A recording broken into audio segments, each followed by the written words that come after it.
Okay, so we've got some games underway. We are getting started here with Blue Boy and Flower Sifter. First match of the evening, always a fun one. All right, what are we looking at here? We've got Flower Sifter playing a mage. We don't have his hand up yet. We've got Blue Boy and, ooh, these Dreadlords sitting on the table. A silenced Dreadlord. Ooh, tricky, tricky. That's an interesting maneuver, I would say. Oh, there we go. We've got the hand of Flower Sifter now. All right. So shortly, I do believe we will have Prototype joining us for the cast. I'm here, nice guy. Oh, we've got him here right now. Prototype. So we see an Iron Beak Owl that just from Flower Sifter that just silenced Blue Boy's Dreadlord. What do you think about that play? It's questionable play. I could be honest with you, nice guy. I wouldn't do it. Straight up. I mean, bypassing the taunt is nice, but the death rattle from that thing is just too sweet to pass up. So, well, we'll just have to see how this one plays out and if it works in Flower Sifter's favor or not. Yeah, I mean, I guess he's got one, so we're gonna be able to see both sides of the equation here, and we'll see which is the better play in the end. Which is the superior Dreadlord? Okay, so your Blue Boy, mind control tech. That's I think, if you get any chance to play mind control tech, I think it's just a good idea to do it. But he does not agree with me on that one. Pulls a Knife Juggler out, not too bad there. I don't know that you want a Divine Spirit or anything right now. Okay, so he's passing over to Flower Sifter. Proto, do you think you're going to want to use a Polymorph on anything here on the table? At this point, this guy, I think Blizzard is definitely the better play. So. Yeah, I'd have to agree with you on that one. And he's probably going to leave that. Azure Drake. We're just getting into the game here, so I'm not paying close enough attention. Obviously, come on, that guy. You got to get on your game, man. You got to hit the ground running here. It's okay. I'm getting my bearings. I'm lost in the woods. I'm all alone here. All right, we're going back over to. You're not alone. I'm here. I'm here for you, man. You need the moral support. I'll hold your hair while you throw up. That's about it. There's a big game hunter out there. I'm afraid. All right. It's an interesting play, dropping that. It's actually an interesting include in the deck, given this format. What do you think about that, nice guy? I mean, because you're not going to be going up against a ton of really heavy minions in this format. Well, there's still the definite potential for things like giants. So I think that Big Game Hunter. I mean, Big Game Hunter is even just at the 4/2 drop, not a bad card. It's not a good card, but it's not a bad card even at that. So I think that's a very reasonable include in the deck. Dropping it naked on a table like that, that's a bit of a desperate move, I think. So is dropping a Kezan Mystic with when you're I guess you're dropping a Kezan Mystic isn't a bad players idea have priest. Decided to roll with the Mystics. I definitely think that is a good include for this format, though. In doing some playtesting, I felt that stuff like that, where you have the potential to get a lot of value out in a few scenarios, definitely, because you have so many cards to choose from in your deck, that in the long run it definitely works out in your favor. Well, this changes the whole meta so much, so that we have to see different cards that aren't typically included on the ladder, because you have to put more cards in your deck. You need 30 different cards. 31 if you've got a coin. Think about it. Now, are you going to try and kill a Kezan Mystic if your name is Flower Sifter, whatever your name is? Step 1, learn how to say his name. So far, the Flower Sifter is definitely taking the lead on this game. Yeah, now, do we know what that secret is at the moment? On the priest? Yes. Yeah, we can find out. It is Counterspell. Ooh, okay. Now, obviously, Flower Sifter knows what that is, which is perhaps why he hasn't played any of those spells, but... Yeah, and he's... And another big game hunter. Very interesting. I mean, given that these two are playing very different classes, they have a lot of similar cards. A lot of similar cards, yeah. And with the priest rocking a secret, it's even weirder. There's that Counterspell. Yeah. And that's going to definitely hurt the template that he was going for. Now, he is only 6 damage away from putting this guy down. and now it's only 2 damage. So I think he's got him next turn. Oh dear, using his own Flame Strike against him. Okay, so with some of the new Blackrock Mountain cards coming out, you and I were actually discussing recently here. Oh, there's a hefty bomb lobber. You and I were actually just recently discussing about cards that put more than 30 cards in your deck. I was saying that gives you my argument is that gives you a huge advantage. What's your take on that?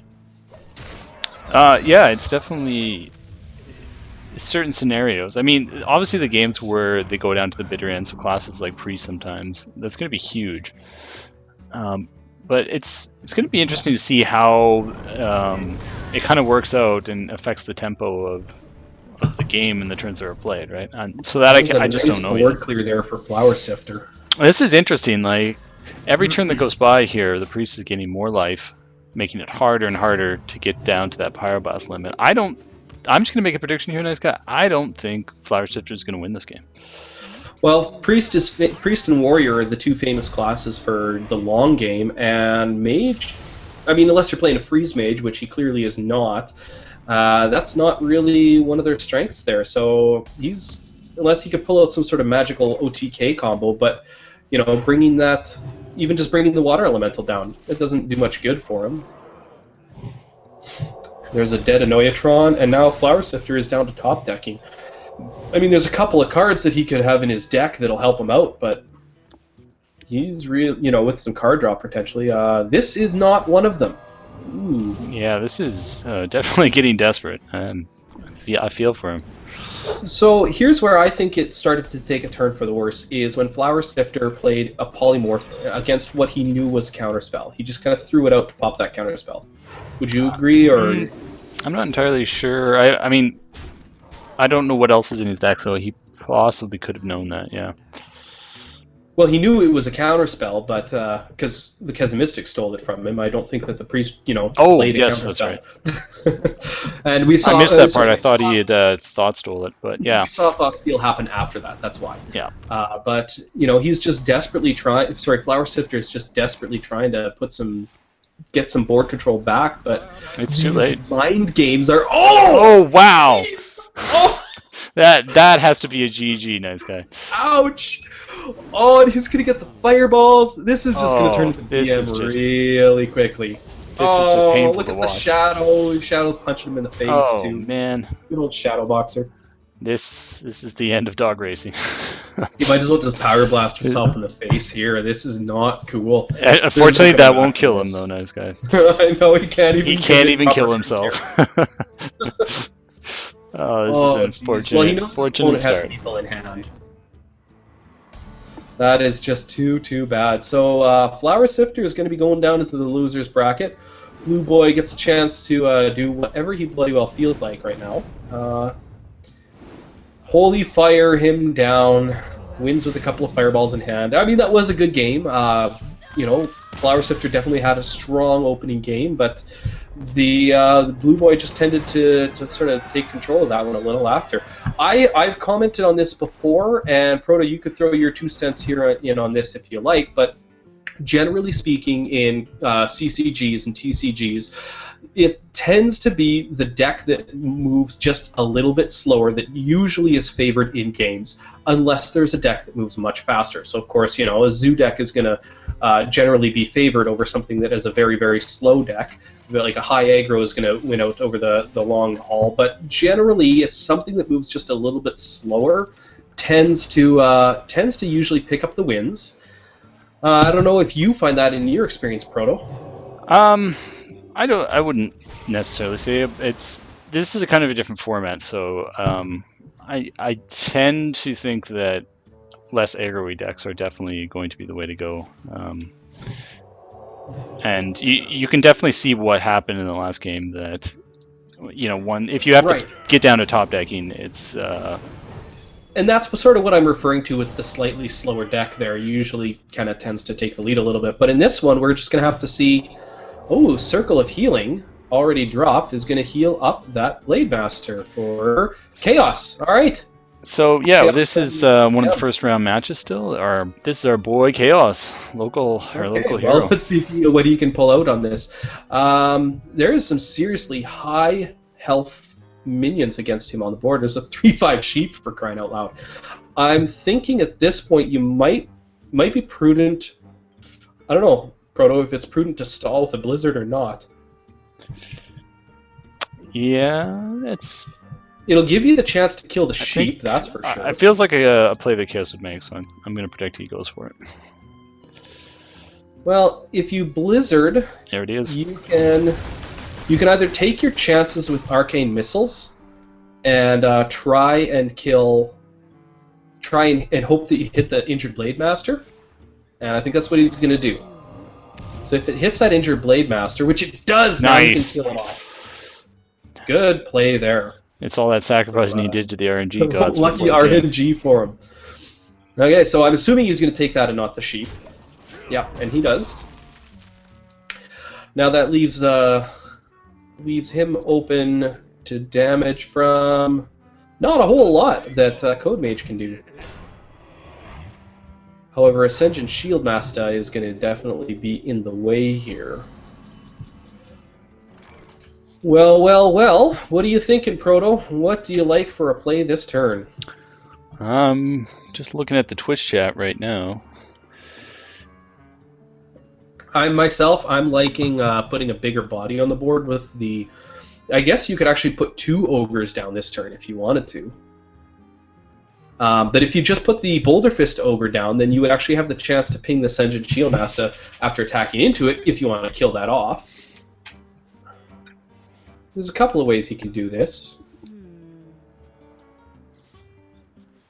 Yeah, so it's interesting matchup again that it's Mage versus Priest, but I think Chaos is doing a lot. He's in better shape, but still, the Priest is dominating. I'm kind of surprised he used the explosive sheep for that against a priest. Yeah, I guess we'll see. Huh. Maybe he wants to try and whittle down on... Either he's trying to blow some of his opponent's mana, or he's trying to whittle down on that Yeti as much as he can. Maybe Maybe he's hoping that the opponent will heal up the sheep, and then he can... Actually, this is not a bad play, because now if the opponent... Yeah, now that it heals the Yeti, he can still easily just kill the sheep. The opponent wouldn't have healed the sheep otherwise. Okay, I see where he's going. Makes sense. Okay, so turn 10 for Chaos. Let's see what he's dropping. Now he definitely has the potential to get a lot of board control back. I feel at this point in this guy it's going to be a little too late for him. You think he's going to have to just use too many resources to do it? Yeah, I mean, if you look at what else the Priest has in hand, it's just... Priest has some pretty tasty cards in hand. I think we're going to see that Shadow or Death come out right away. Or you know, Mind Control the Ogre would be a great If play. he Mind Controls the Ogre, that's really going to do I think that's devastating impact against Chaos at this point. I mean, what is going to be in a Priest's deck that you would rather Mind Control, realistically? Like, even if you see Vol'jin come down on the table, it's... The Bold Fist Ogre could be a better target to Mind Control. I mean, Vol'jin could do some damage against one of your minions. Oh, and there's the Echoes of Medivh a little too late in this guy. Oh, that really, really hurts for him. That one turn earlier. One card draw earlier, and that could have just totally changed the game for him. Oof. That hurts. Well, it's going to have to fireball an ogre, ping it, to kill it. I think he's just hoping that he gets something good out of the Shredder and he gets to keep it, maybe? And then maybe he can Echoes it? So we'll see what happens here from Code Mage. But I mean, Code Mage just has a plethora of options. And I don't see him letting a minion live. He's been really working on the control. Yeah, that thing's gonna die. No summoning for you.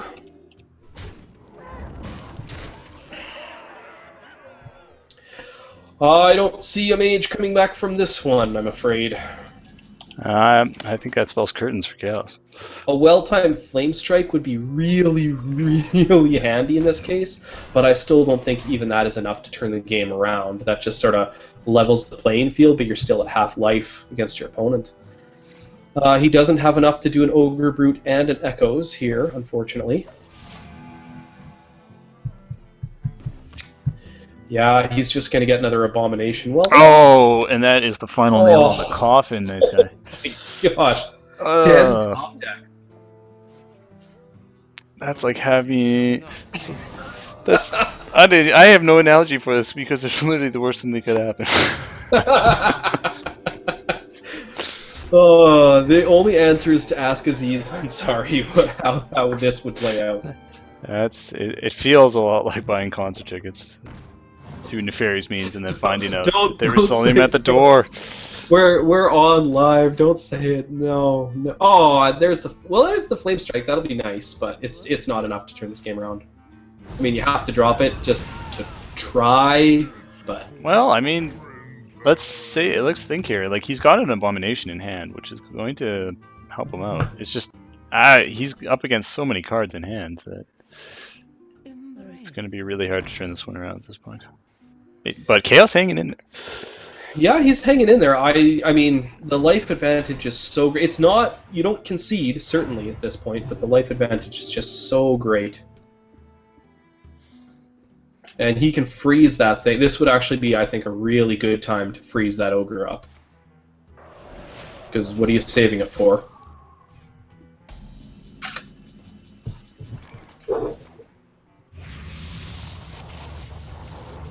Well...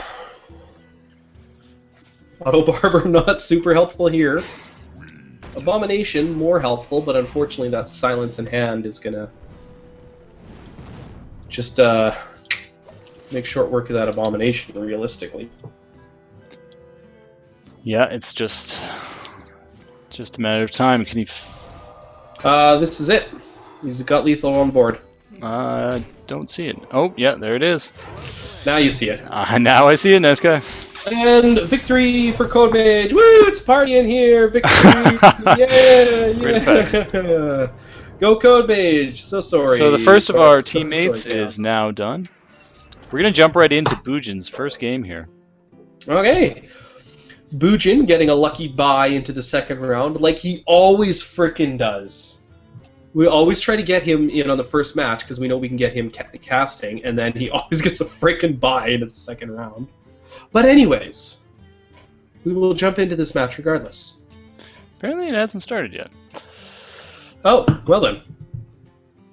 I'm just seeing if they're going to get it running here. If not, we can find a different match. So... Oh, yeah, it looks like Bujin is ready to go. Alright. We checking this out from the very beginning? We will be, yeah. Woohoo! I like the sound of that.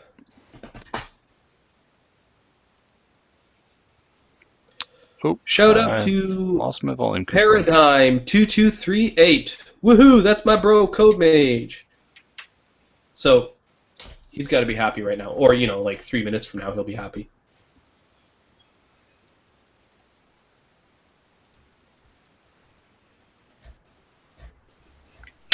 Still waiting on this game. Bujin just having a little difficulty finding his opponent, I guess. Yeah. Well, his opponent has played a game so far, so hopefully he'll be there. Is there anything else we can check out until that one starts, or just hang out? I know. I'm not sure what the malfunction is. Both players have messaged that they are ready. Perhaps they just don't know how to push the go button. Spell? I don't know. Maybe they're both Canadian and they're both waiting for the other person to start the game. No, it's okay. You can start. No. I guess let's just take a look at how the bracket's shaping up in the meantime. Looks like we have a lot of progression on the bottom lane here. Well, that's good. People going into far Wait, game. is that down, you're talking down in the losers bracket, or? No, the losers bracket's here actually. So. Okay. Quite a lot. It's always nice a lot to of see games the already losers happening. bracket get going, because that's the one that always holds us up in the end. Just waiting on Bujin. every tournament, it's the same thing where we get somebody who just sort of plows their way right through to the very end and then has to hang out for like an hour or sometimes two to wait for everybody to finish through the losers bracket so they can finish the tournament off.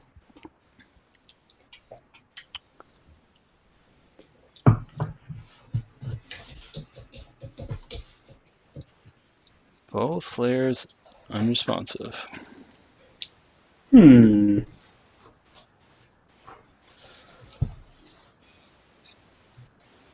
Apparently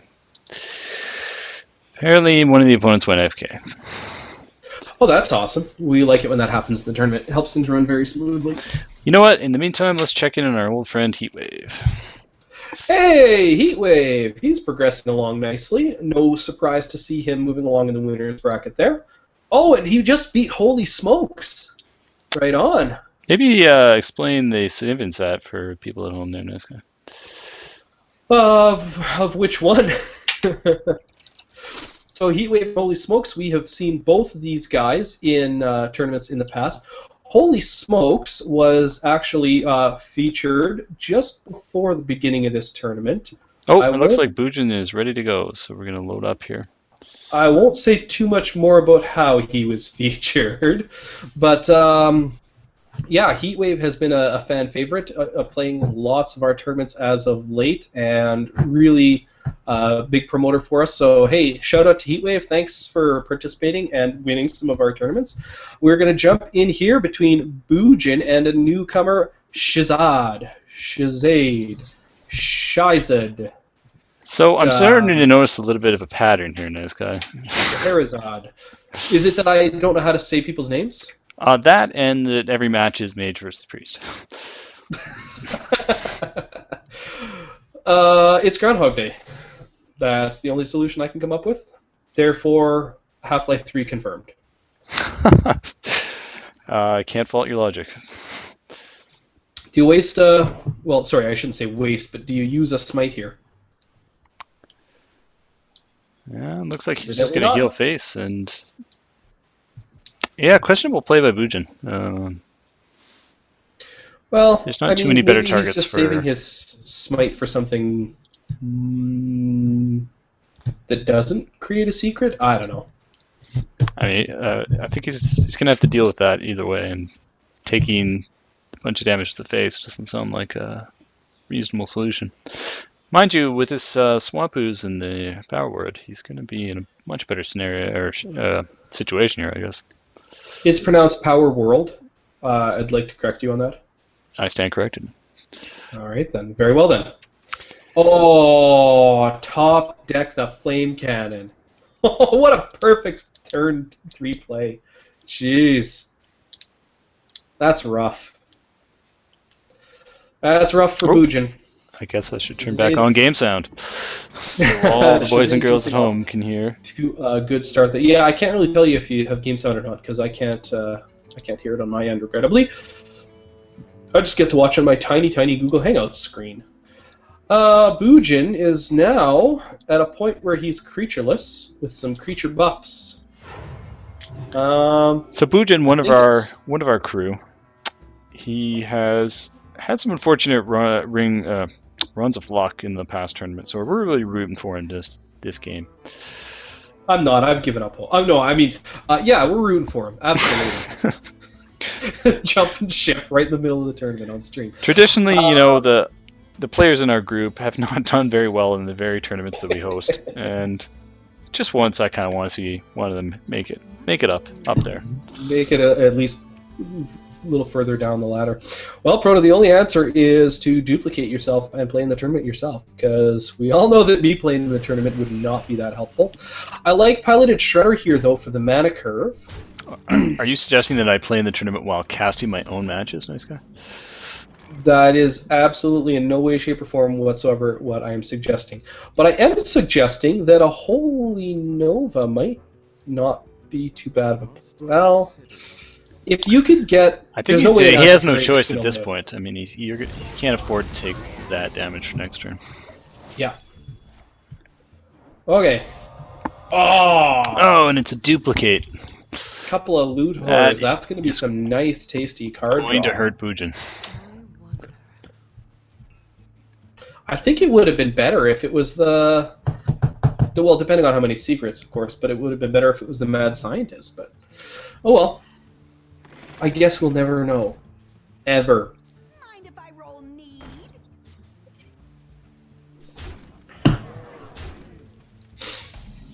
Okay, so Bujin needs some more AoE here.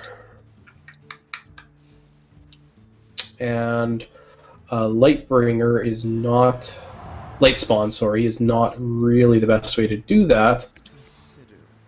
But he's got to do something about this Shredder, and I think Holy Smite is the only reasonable thing to do. Oh, jeez. Oh, no! Nice guy. Gosh. This is just horrible. Oh. I cannot, like... If by the way, to all the viewers at home, if Bujin just ropes out next turn, it's because he has smashed his computer to bits. The RNG on this, just unbelievable. I'm thinking Knife Juggler followed by a Violet Teacher is an awesome play, because you are going to start getting some mad juggles off that. Yeah, I would definitely go double juggler, but Well, he wants to... Interesting. Okay. All right. This works, this works. It's a bold strategy. Let's see if it pays off for him, Cotton.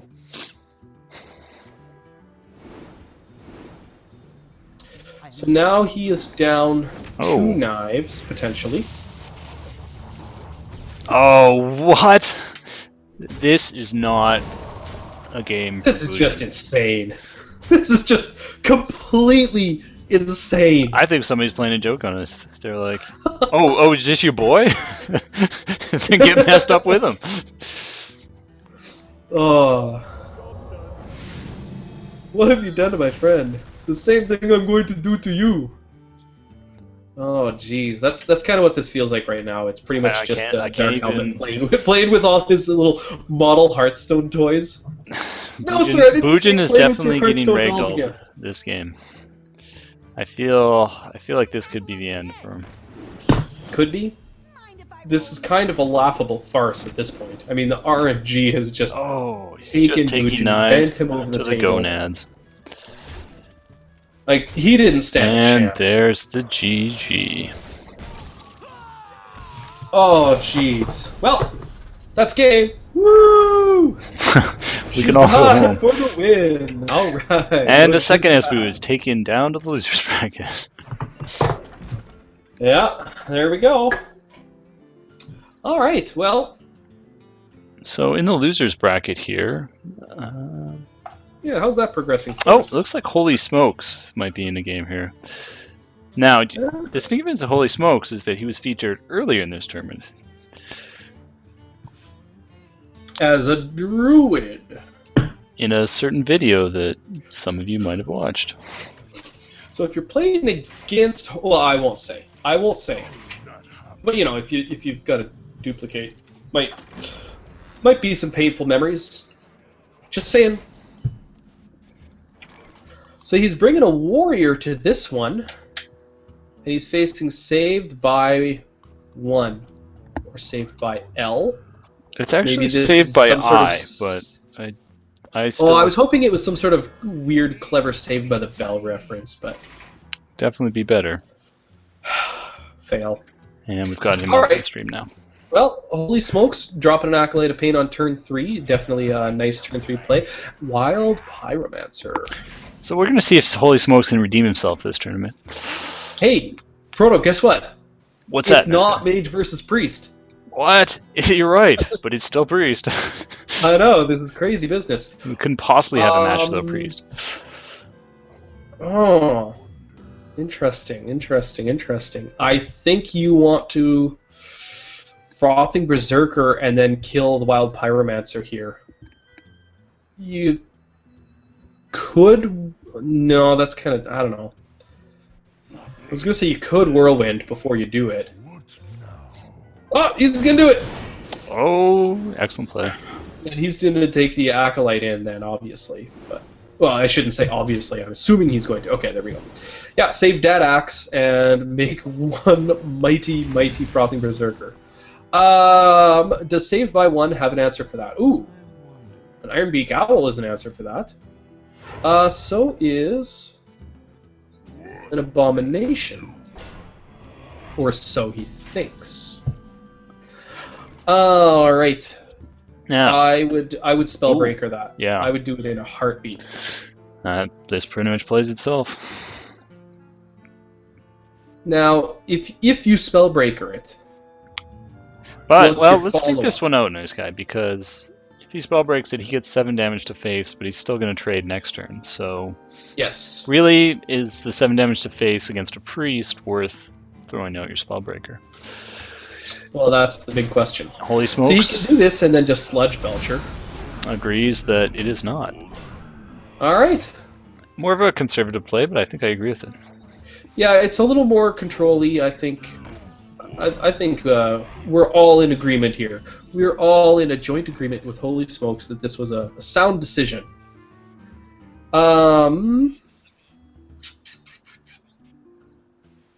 See, this is another really good silence target. Arguably an even better silence I would target. say this is probably even better. And, you know, it leaves him with no trades for next turn. Well, I mean, you could Spellbreaker, Armor Up. He But could always he's just gonna attack in opt- with the axe, too. Yeah, he's going to trade.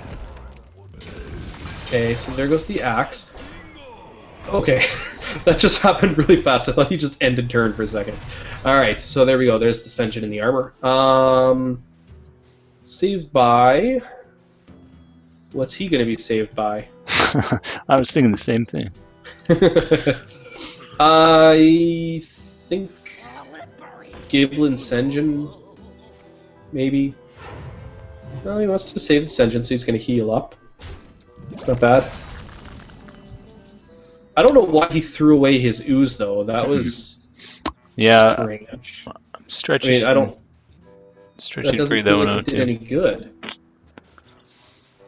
at all. Oh well. I think though, if you Not too many options on the board here for Holy Smokes. He's got mostly a reactive Sure. hand at this point, but he's in a good position just to go to town on the face. So Yeah, I'm a little surprised he didn't Cruel Taskmaster to get a little more damage out of that, but his call, not mine. well, again, as we've seen Holy Smokes play, he's definitely a cautious player, as you saw in the video. I'm just hoping it pays off for him this turn because This is going to be helpful for Certainly bringing back must. some board control for him, definitely. Okay. ooh, and a Gorehound. That is going that to is a nicely well-timed Gore Howl. definitely help him Now- out.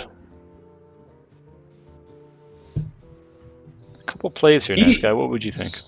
Okay, so if he Gore Howls, he can kill the Senjin and then execute the Giblin. That's play number 1. What else have we got? He can cleave and then Sludge Belcher into the Senjin. Then what does he do with the Giblin? I think this is the right play. I mean, Yeah. I couldn't come up with a better one in my head. It's board clear and he still gets to deal 3 damage. I like this one the best. Definitely. It's definitely hard to pass. Well, that he's one still up. got a live Belcher on the board. Now, this puts Sabai in a bad scenario. I mean, he's going to blow his Iron Beak. Try to buff him up with a card. Yeah, he's just fishing for cards now. He's fishing for that one card that's going to save him. And Cabal Shadow Priest is not it. Not I at mean, the it's moment. helpful, but... I would say you could safely take your Sludge Belcher into that Owl.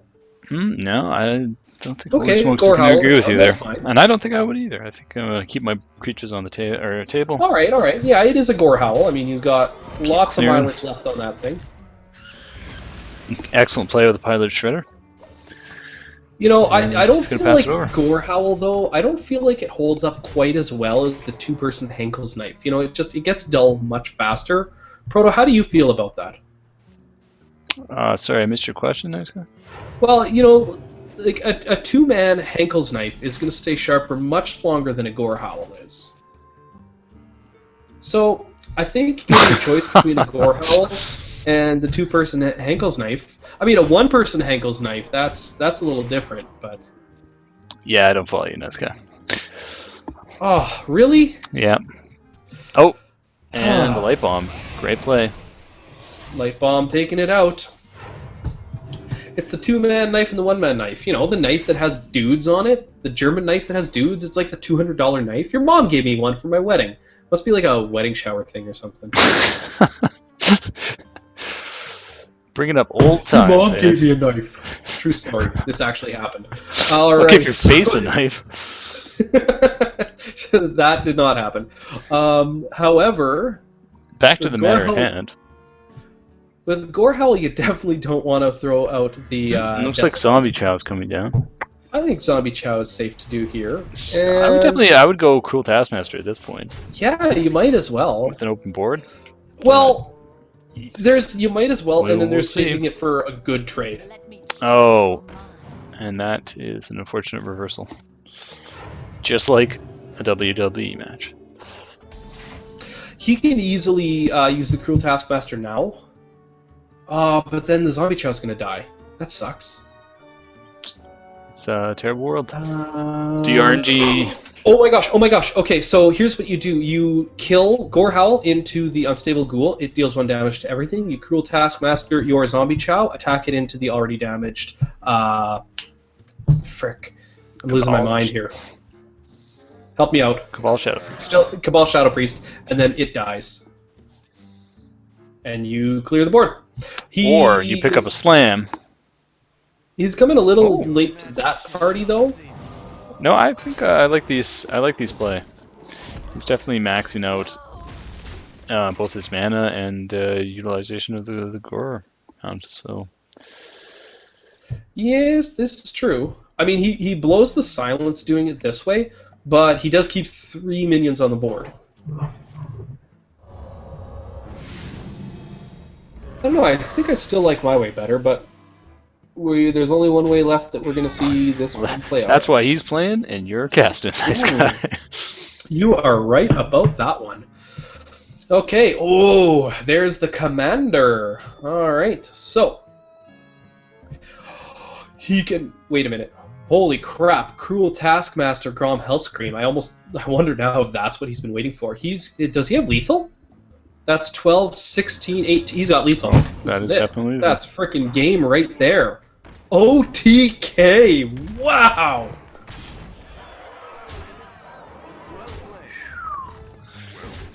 And holy smokes, That was hangs on. Hell of a turn. Holy smokes! What a turn!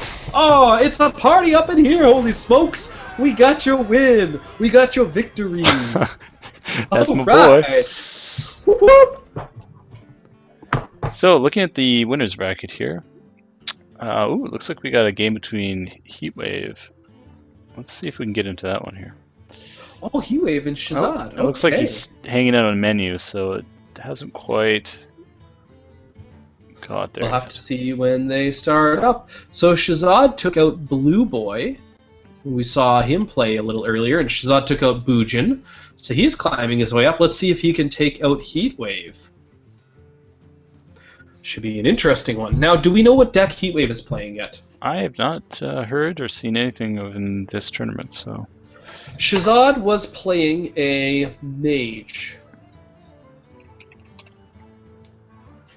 So as everybody, I do believe, knows, then we are using the same deck throughout the whole tournament here. And double elimination, best of ones, Highlander Commander, one of each card type. You get 1 legendary, and it must be a racial specific.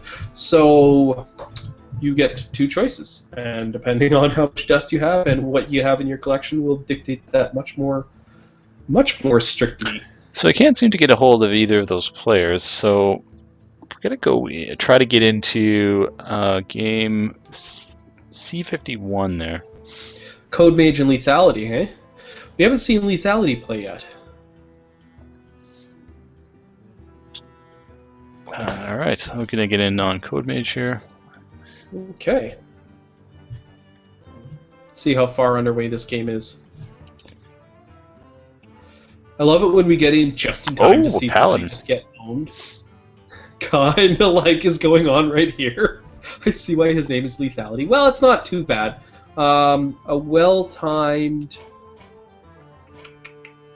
Actually, Codemage has some really strong cards in his hand. Lethality has just a bit of a Zerg board here. Okay, Shazad says 1 minute left. Lethality, that Guardian of Kings is going to be really nice little insurance for him here. Of course, if he drops it, that could be a nice mind control target. Code Mage has the opportunity to do a Shadow Boxer and a Piloted Sky Golem.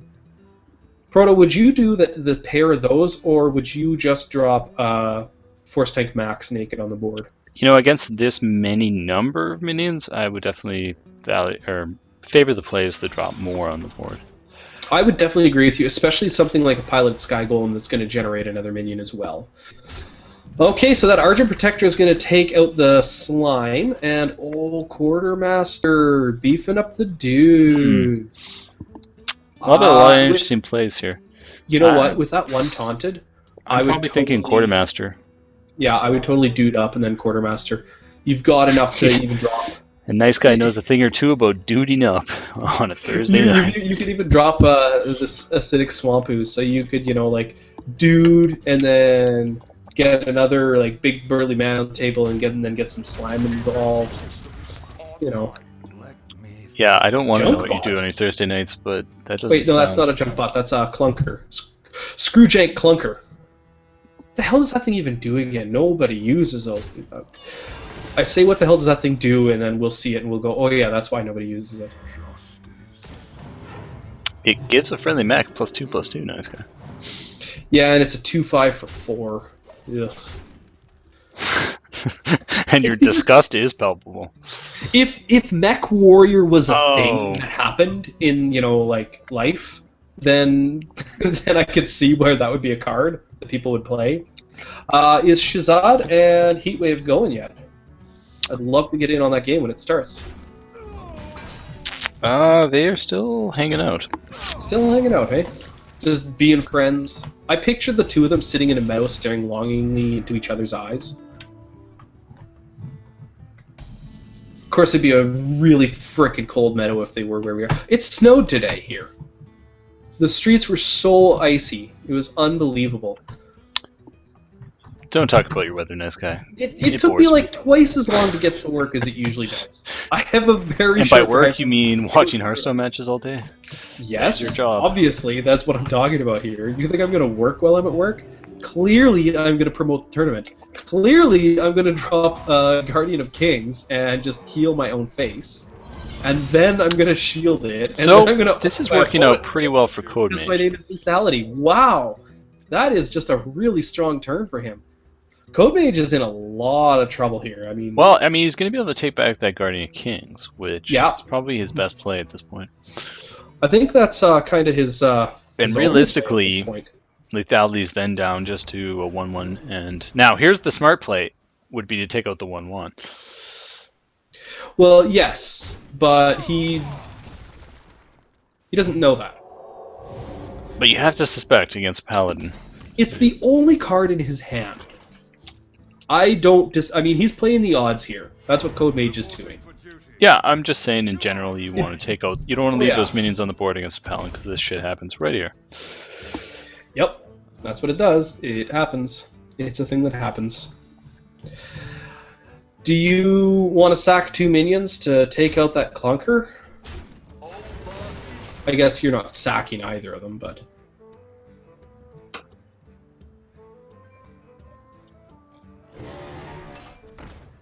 Oh, that is a well-placed Sun Fury Protector. Okay. Heal self. I think you're going to want to, take out the Quartermaster there. Now Lethality has some... Oh. Okay. Interesting. So Consecrate. Yeah. Definitely gonna hurt. Harvest Golem. A 3/1 dude. And you can still kill the Sun Fury Protector, clean the board up. Why did he do that? Well, that was a mistake. Reporting for duty. Sure, anyways. Yeah, I mean, I'm not sure why he didn't completely clear the board there, but... Oh, and there's that Soul Priest. He could have definitely used that Ooh. earlier with the... It looks like Heatwave and Shazad are starting their game if we want to get in on that one. It's your call, man. I think we know how this one's going to go. I think it's a slow but sure tilt in favor of lethality. So we're going to leave... well, I guess we'll come back and see on the window, but we're going to jump into game C54. Let me. C57? And by 54, I mean C57. Does you count? Do you even count, bro?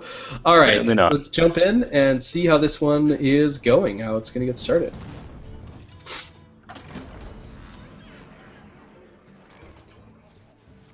Okay, turn 2. Heatwave bringing a Druid. He's definitely used Druid in some of our tournaments before. Shazad rocking the Mage deck. Now, Be Heatwave able to see his is hand right actually away a tournament, a previous tournament winner. Yes, that he is. He almost always makes it very close to the end, if not to the end. Oh, so it's a mirror entity, and he gets a shade out of it. Ooh, that's a nice mirror entity there. Oh, and the shade even grows faster than the grows faster than the other shade. This is some hot shade on shade action, Proto. I It's love like it. 2 shades of Oh, don't Noxtramus. even go there. 50 Shades of Nax. I don't want to live in this world anymore. I believe we just learned that Heatwave is a viewer of Mackenzie's. Because I just saw that Mackenzie's started some sort of battle or something. She's a streamer who played in our last tournament. And her info just popped up on Heatwave's sign there. Hear that, Heatwave? Okay. We're on to you, man. We're on to what streamers you're watching. And now the whole world knows it. I hope you're happy. That's right, we hold nothing back here at ESBU tournaments. Our chief goal is to harass players into submission. Find out what streamers people are watching and announce it to as many as 27 people at a time. That is our goal here at ESBU. Alright, so... I don't think you really want to silence a Violet Crusader with a Keeper. That just doesn't feel like a very strong play. Well... You know what? I think... Oh, apparently okay. he's just going to leave it at 3 damage. Alright. Interesting. I think Heatwave has a plan, though, and I'm interested to see what it is. Yeah, I'm kind of surprised you didn't save that thing for silence. What to do? Huh. Okay, so... This is a Shade, gonna kill down a Keeper. If you're Shazad, you probably want to use a spell and start getting some... Oh yeah, Flame Cannon is a really good spell to use here. Wow. Dat board clear. That was a really good turn for Shazad. Well played. Yeah. How is such a strong player at Heatwave? He's definitely got a work cut out from this game. Absolutely. Still Shazad has anybody's been a game. very strong contender, and I'm trying to remember here if we haven't seen him in any previous tournaments, but if we've seen any sort of questions or references from him earlier, I think he's just kind of come out of nowhere here, so to the best of my knowledge. But I think you probably want to ping down that loot hoarder would be my assumption in this particular case. It's just unless you're really trying to get an Azure Drake on the board, it really doesn't feel like using that Violet to What to do? trade into it. Just doesn't feel like a very strong play. Yeah, I like Gnomish Inventor in a ping myself. He is going to trade it in, though. And he's going to drop a Loot Hoarder because of it. Okay. Mind if I play runs out on me? Shade going in for 5.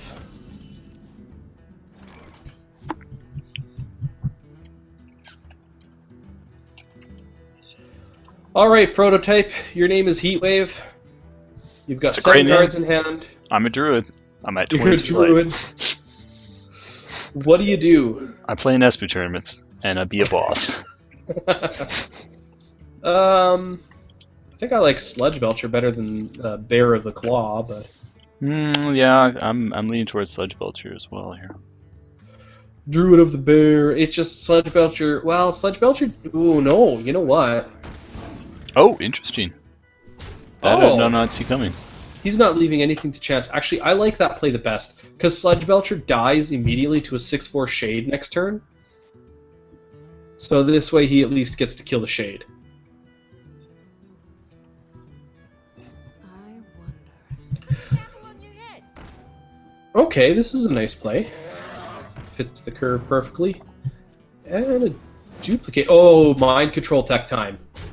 Any one of these is actually a pretty decent target. Snezka, I just got word that we're going to be giving away beta keys Oh, for excellent! Heroes of the Storm. We have 3 beta keys to give away, and we're going to do it randomly to any participant in the tournament. I just got word that we're giving all 3 of them to Shazad. Is that correct? I'll have to check my source. Only if he wins this game. Only if he wins this game, and even if he doesn't, and especially if he doesn't. It's the pity giveaways. Okay, so Prototype will have some information for us later on Heroes of the Storm beta keys and what the criteria are for those, for winning those. So, people on the stream, stay tuned because we're giving away beta keys. But in the meantime, what we're giving away is some face damage. We're giving it to Heatwave because our name is Shazad. What do you think, Proto? What in this particular case, I don't know that you want to duplicate. Sludge Belcher duplicate would be a great play. Oh yeah, the Sludge Belcher duplicate would definitely work. I mean, we saw that last tournament. We made a freaking video. You know works. what? Actually, I like Azure Drake into the mind control tech, and then Earthen Ring Farseer to heal it up.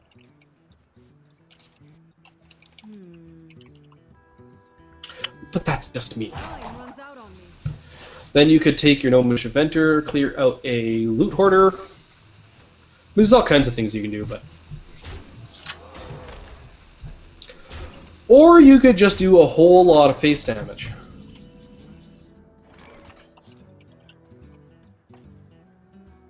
Oh my gosh. It's the intro video all over again. Druid Starfall, a Sludge Belcher with duplicate on the board. No. No. I'm having horrible memories. I'm having horrible flashback memories of... Oh, okay, never mind. Oh, and there's that duplicate. Alright, little bit It's different. I was Jigglish having for horrible days. flashback memories of spending hours and hours making that ridiculous video. Shazad! Going after the mage here. So I set my minions to work, selecting a random player to give out the first Your beta minions. key. Your minions being the rest of ESBU? That is correct.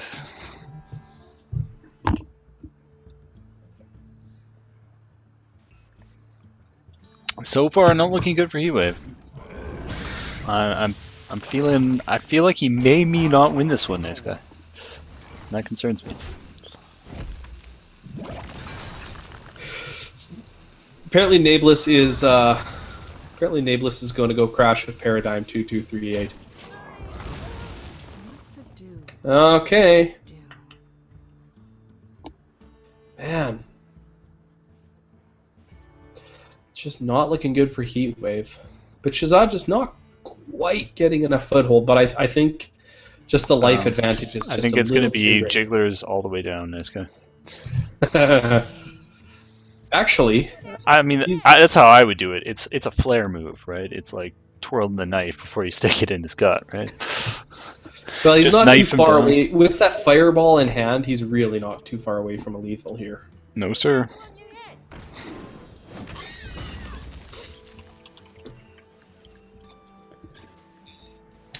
head. I think just kill the other spider off. No need to get greedy yet. Yeah, drop Harvest Golem, kill this. Oh yeah, drop the Harvest Golem first. Yeah, kill this. It almost doesn't matter, but you might as well kill the spider. You've got lethal in hand. Maybe he's thinking about if Heatwave wants to armor up next turn, but I think we're going to see Heatwave moving down to the losers bracket really quickly. Approximately exactly 1 turn from now. Yeah, we've got a loser bracket slot with his name on it. You can't nourish because it just doesn't do anything for you. You could Ancient of Lore, but your opponent's probably just going to go face and basically undo all of your hard work there. I'm pretty sure we are just a few seconds away from turning on the party light, and it's a fireball to the face. Party up in here!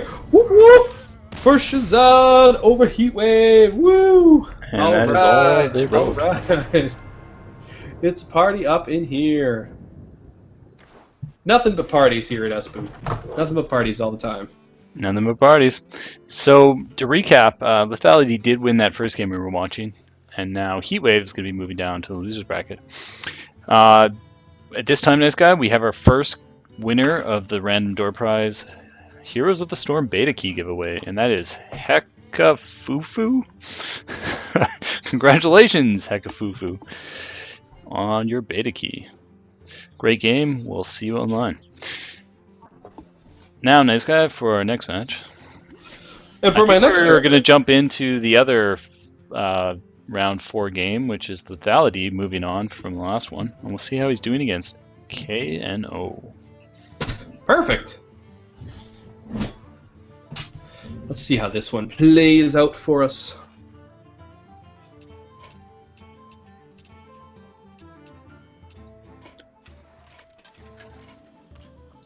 So we'll just open it up. Anybody who's watching the stream at this point, just open it up to comments. If anybody has any feedback about tournament style, format, stream, just anything that you want, you think my face is ugly, whatever it is, just throw some comments into the Twitch chat there. I'm clearly asking for a little bit of punishment when I say that on Twitch, but hey, throw any comments you like in. We like some feedback.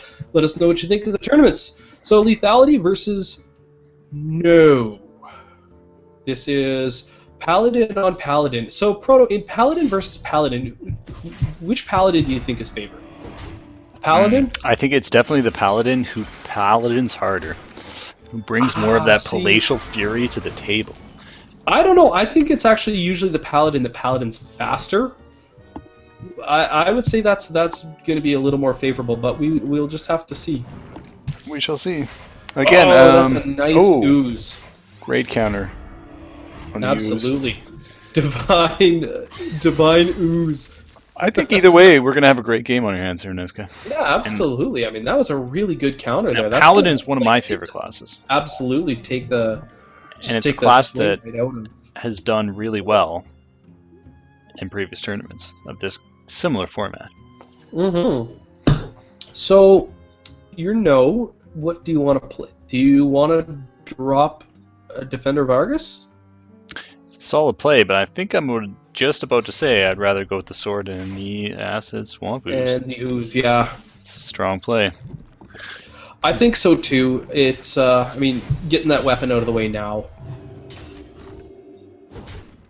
And then this way, yeah, you could trade both your minions in, kill that ooze off. Perfect. There you go!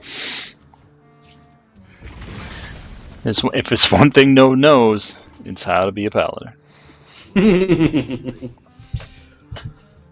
Bo knows how to be a paladin. Yeah, Sky Golem's decent. He's just gonna die to an ooze. It's gonna be a lot of value for... There'll be something left over.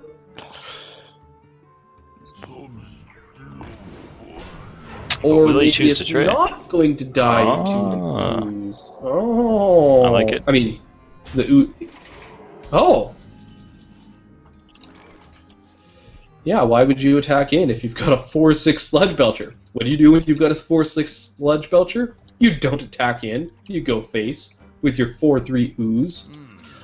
Alright, so Lethality wants to muster. Reporting for duty. He wants mustard. Mustard of quality.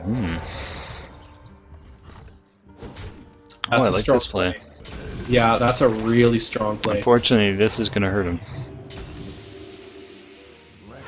Reporting for duty. I don't know if he exactly spec'd on that. But let's see what he gets out of the goal. I'm sure he was anticipating it. Oh, Not the brutal. greatest draw. Well, I mean, it's going to trade it well. Yeah, it'll trade out well for anything. I mean, it'll even do 4 damage to face if you need it to, so... Yeah, which is exactly what will happen. Yeah, I guess Ooze makes sense. Okay, there we go, Tyrion.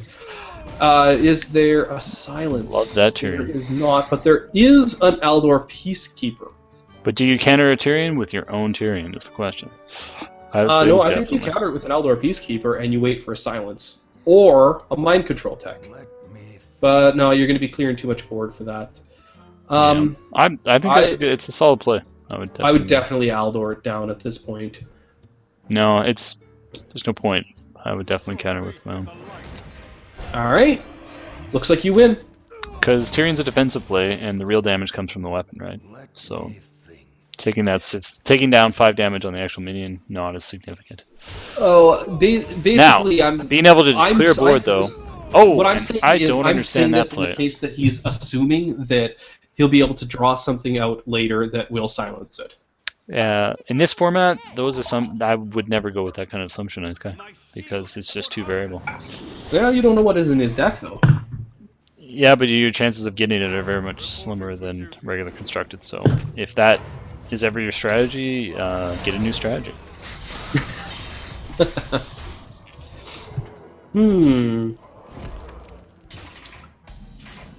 Well, it sure seems to be working for no here.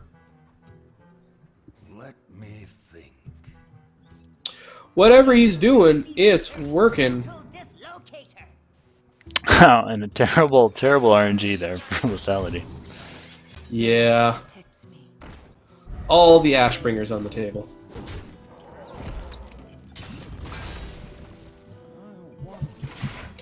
This is quite unfortunate. And by quite unfortunate, I mean, severe lethal. Alright, lethality moving down, no moving on. Kano moving on. Kano sticking We're it seeing in. a few, definitely seeing a few newcomers here, and hey, Yeah. to the newcomers, thanks for coming on out to play. We are already to the point now where we're at the semifinals of the winners bracket. So lethality. Yeah, and then there's a 2-match. This is- Let's try to get into this one. There's a couple players we haven't seen down here. Starting with Golden Pants. Okay, I A want to see name what like that, happens how with can you that, possibly lose? match between No and Shazad if we get a chance to check that one out, though.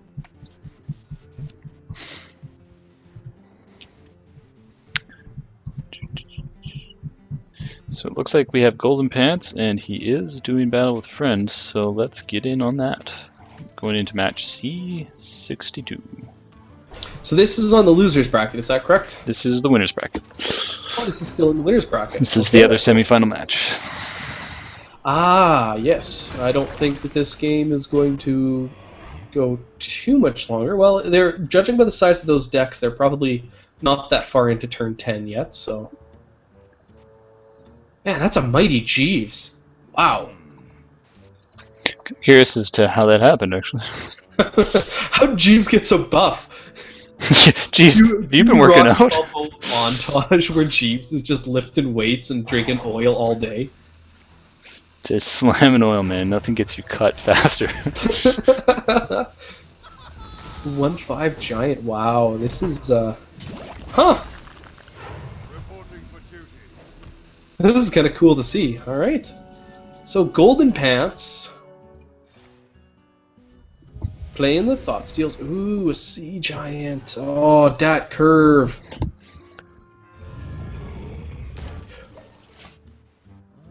Wait, He just got that from a thought steal? That's awesome. So he already had a Sea Giant on the board, then he got... Aww. Kodo value. Apparently Lux put in the wrong battle tag. But I've got it figured out now, so we're going to get him up on here. Alright.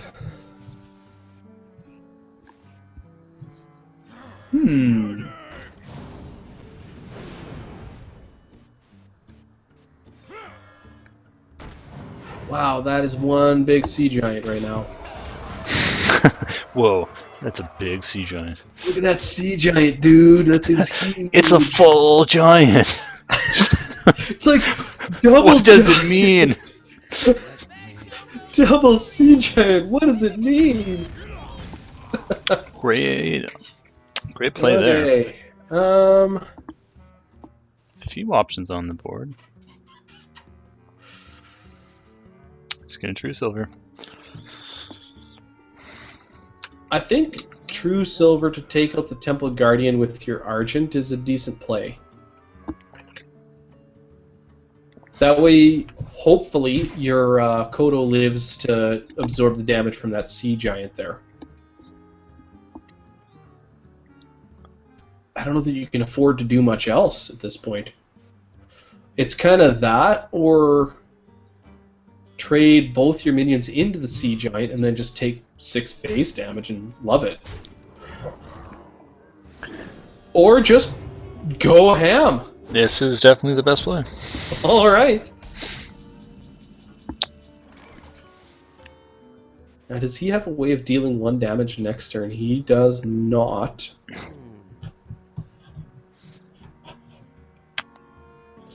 Lux will basically, depending on how Golden Pants plays this out, Lux may very well just need to deal 2 damage next turn to win this one. Well, he's going to heal up. That's going to change. I damage. think maybe Lux. Yeah, Sure there. that was a little greedy, I think. Definitely a bit greedy. Thank you, thank you, thank you, thank you. Definitely going with the thanks. Look how appreciated he is. Thanks for coming out. Thank you, thank you. Well met. It looked like it might have paid off for a minute there, but no dice. Wait. No. Yes. What the? Oh, I can't even do math. What? What? And it's Lux Wait a for minute. victory. What is it? Oh, jeez. I don't even know what to say right now.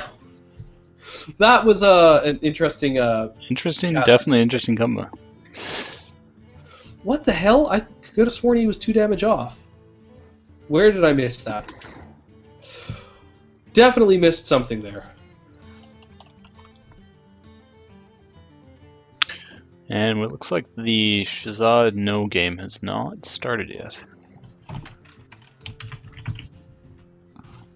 And of course, the winner of that game will be moving on to face Lux for the top spot in the winner's bracket. And that would be the first semifinal match.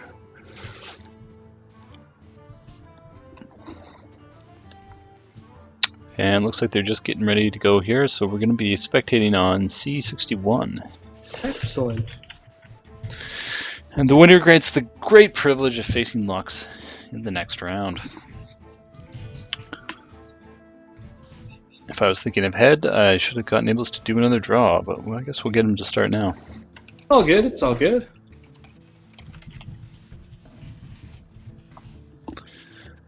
So, nice guy, thoughts on the tournament so far?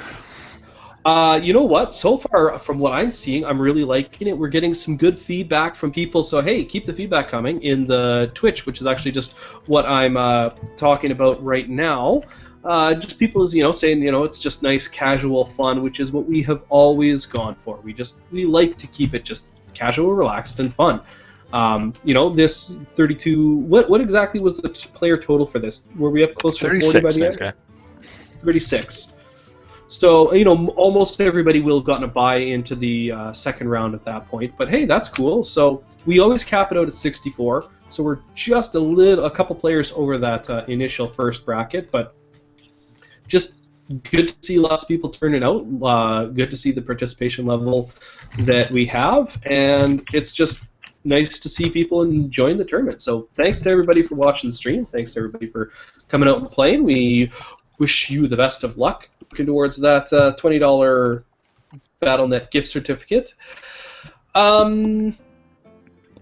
If anybody has any suggestions for things in the future, we've always wanted to keep these things free of charge, so we aren't looking to ever, at any point in the conceivable future, add any sort of admission charge. If we want to do bigger prizes, we could try and start a donation train up, but I don't know that if there's a whole lot of interest for that or not. So if you want to throw some comments down about that, great, awesome. But just let us know, and we're open to feedback, and just keeping it casual, keeping it enjoyable, and keeping it between No and Shazad starting up is what we're doing right now. All right, Hot Paladin on Mage action coming at you. So Prototype, I gotta ask, for this matchup, who do you think is going to take off the rocket first? You know what? I think they're both professionals. I think they're going to focus on the gameplay. See, I think the ultimate strat is to launch the rocket on turn 2. We'll see if it pays off for them. That's just a little bit of advice there. 3 clicks to the left. I hope it, wait, 3 or 4. Oh, 3 or 4. I think it's 3. Well, No knows what he's doing again here. He's already got 3 damage on the table versus Shazad. Shazad's just going to ping down that dude, keep the dude situation under control so that the Quartermaster can't get too out of hand. But my gosh, with one... This is kind of insane. So, one of each card, and No already has the RNG rigged to give him the muster Quartermaster. This game could definitely be over very quickly. Yeah, that is a herd. really big force to be fighting against. And he's going to coin out Water Elemental. Coin out a Water Elemental, hey? I think that's the best bet right now, but... Jeez. Because he knows that No isn't going to drop the Quartermaster this turn. I'm assuming we're going to see two dudes die this turn to a Water Elemental. And well, this is going to be critical. If he's smart, he'll take the dudes. But we'll see. I feel like that Water Elemental is going to go for the Shredder, though. I think the Shredder is just a too tempting target, and that's going to be a lot of safe damage next turn. This could seriously be a game changer, right? This could be the deciding game moment right here. Oh, that was not the right target. He's in a lot of trouble here now. Oh, jeez, and the Earthring Farseer. I think pretty much this is game. That is pretty much game. I don't know how you're going to recover from this. Holy smokes. 13 damage to face. Yeah, oh, that's a my bad. lot. 14 damage. Yeah, exactly. That muster for battle card. Flame Strike, So but too soon. He'll be dead by the Not time he gonna gets save to him. use it, though. If only he had an Innervate. Now, he can bring down 3 of them this turn, which is probably the best play. Would you use a Fireball on one of the dudes? I'd use it on the Quartermaster. But, how do you even live? At this point, we're just looking on ways to just not die next turn. I don't see any strategy to get you through 2 turns that you need just to have the Flame Strike. So he's going to Fireball that. You have to kill... You kind of have... Killing the Shredder might not be that helpful.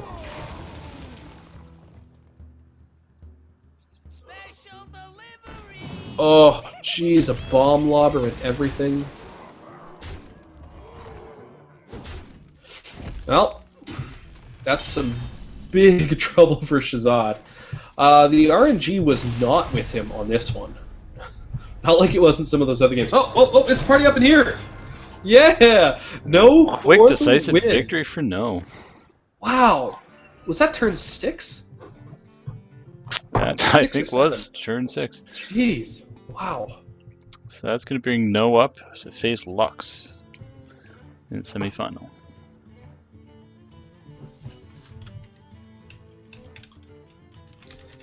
Okay, so, Proto, what are we looking at throughout this whole bracket? And where are we at exactly?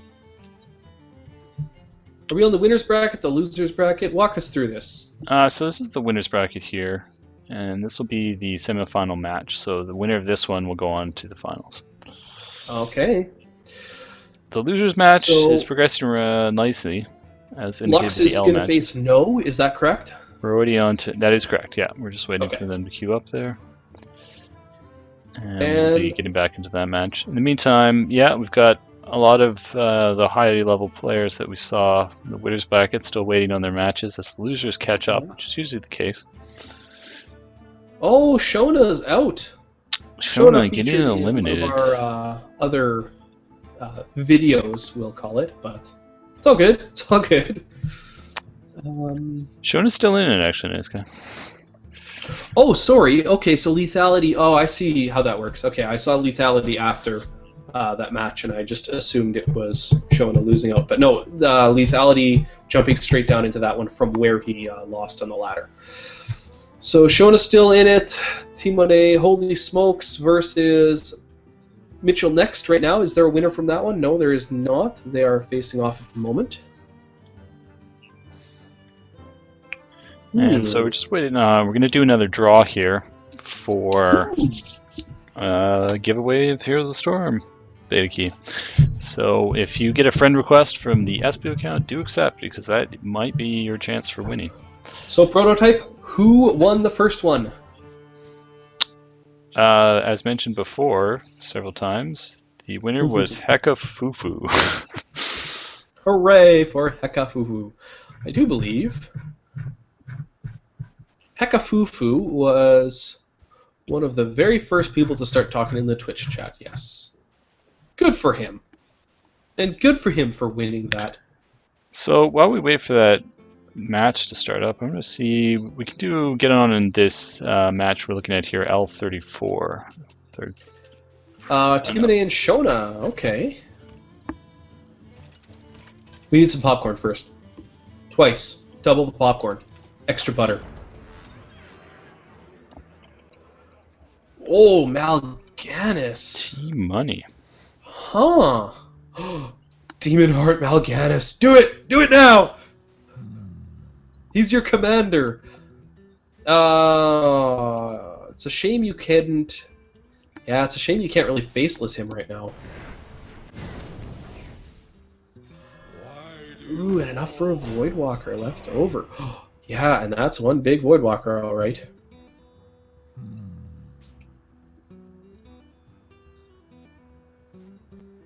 I would definitely take out the Quartermaster with Mal'Ganis at this particular point.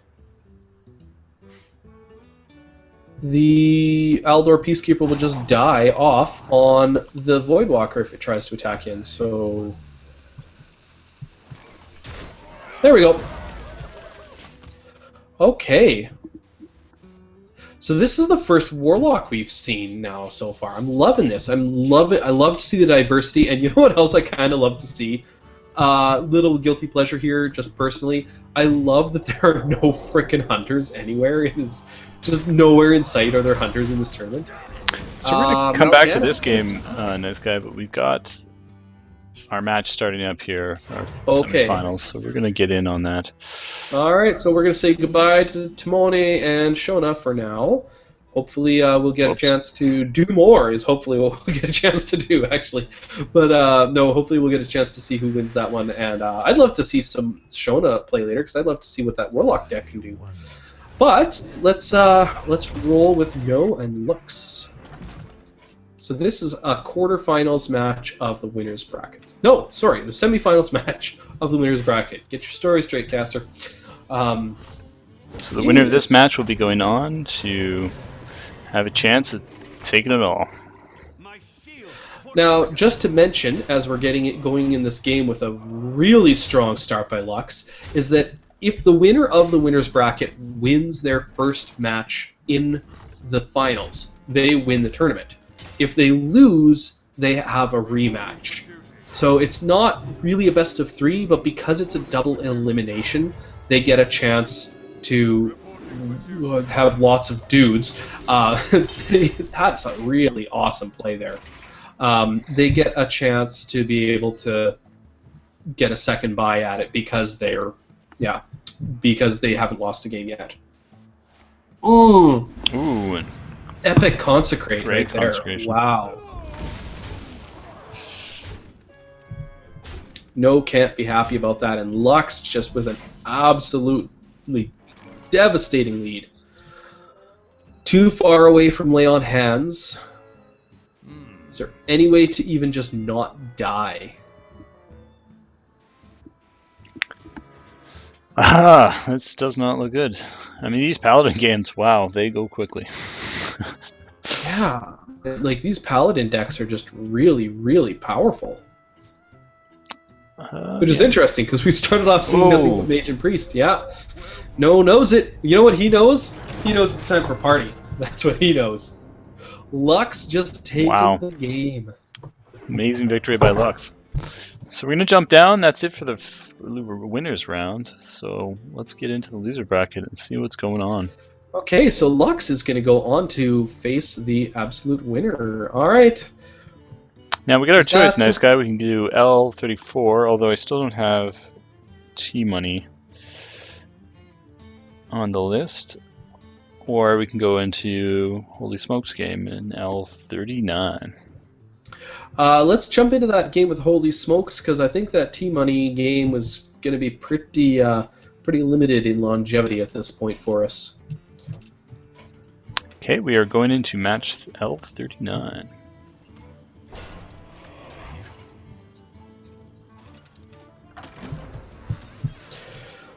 All right, Holy Smokes versus Mitchell next. Ooh, turn 8 already.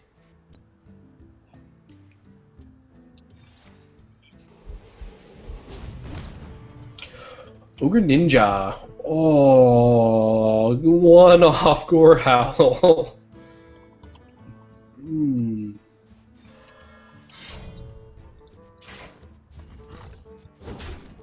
There you go.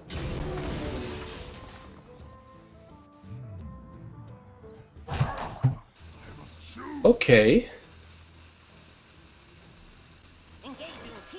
Yeah, mind control tech looks nice. 4 to face.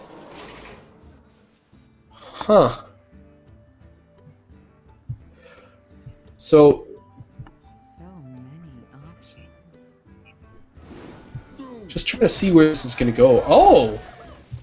That is really unfortunate for Mitchell next right now. Leaving a highly damaged Ogre Ninja that is susceptible to a Fiery War Axe. Huh!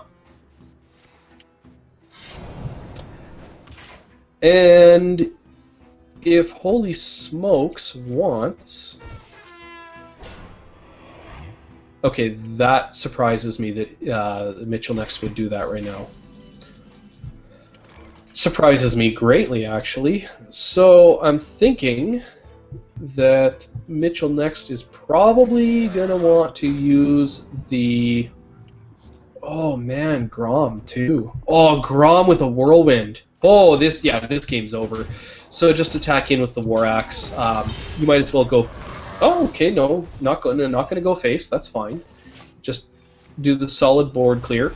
But I mean, unless we see some taunts coming out of Mitchell next, and we don't see his hands, so we're not entirely sure what's going on there. But unless we see a taunt, this game's over next turn.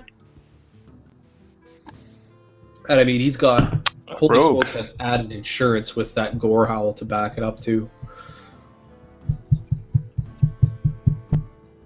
So Proto, I think this game's going to be over pretty quickly. It's definitely looking that way. Doesn't have a whole lot of life left in it.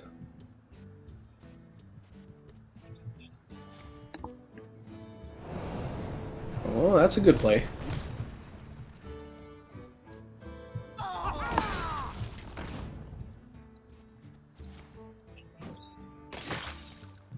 Ah, so is that. Whoa, whoa, what? No, what? What? What? What's going on? What's he holding? Oh. Oh my gosh! That was Oh. insane! And Close, it is a but one damage really, short. really good thing that Whirlwind doesn't damage heroes. Holy smokes. Stays in it. Wow! Huh. Look at that. That's just nuts. So Holy Smokes is moving on. Crazy. Crazy, I tells Let's see you. about getting into Wow. one of these Okay, so slower is games that here. T-Money Shona game done? No, it's still going. Huh. So we're gonna get into L33 here next, guy, and see a couple contenders Sure. that we haven't seen before.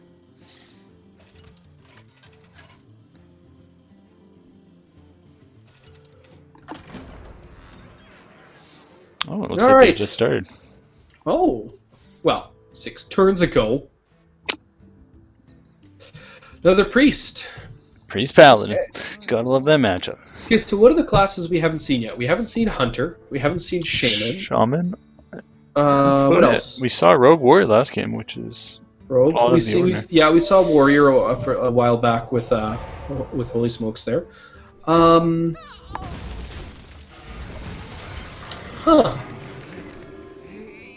Is that it? We've seen, yeah. So Mage, Druid, Warlock. Just briefly on the Warlock. Haven't seen much of that. Priest. Yeah. Oh, speaking of Priest, Cabal Shadow Priest is going to nice, get and that's some an amazing card steal draw. in this guy.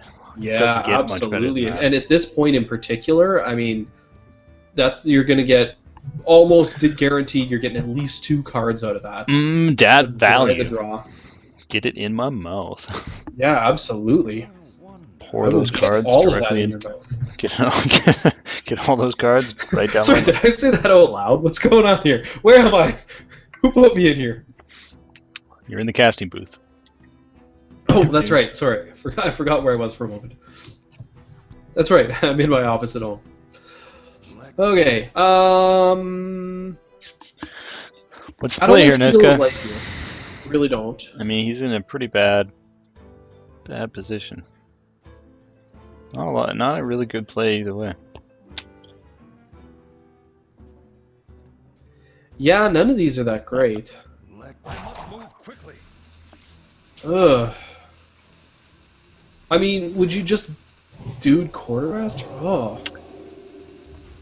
Like, I this is was just about to say gross. it's probably the best play, but it's still a bad play. Yeah, it's yeah. That's all I have to say about that. Basically, your options are deal with it. So, Okay. just got word that we gave away another random We gave Heroes of away the a Storm key. key. Yeah. it's going to our it's good a old party friend, and we're giving away Flower keys. Sifter. Oh, giving it to Flower Sifter, right on. So Congratulations, Flower Sifter. We'll see you on the Hots.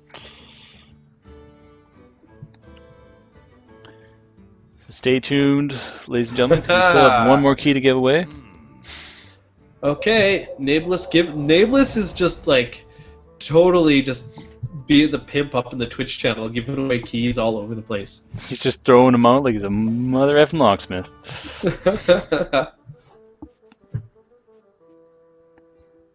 Oh man, so there's a lot of cards around here. And I mean, this is definitely leaning in favor of Baztak here. Bring of Life just Yeah, I think at this it's point, just not really drawing can't what see he how- needs. Bringer Life is gonna pull this one out of the fire, really. I mean, he's He needs just an equality to go along with that Consecrate is what he needs. I can't You see. can't wait for that. Can't wait around for that. Muster would be delightful if you had it, but you can't wait Oh, around for that. It's a sign of desperation. Oh. I think he probably would have been better waiting one more turn before doing that, but We'll see. We'll see. We'll see in his next draw. If he gets the muster, he'll probably hang himself. If not, maybe it was the right. He gets muster and then just disconnects.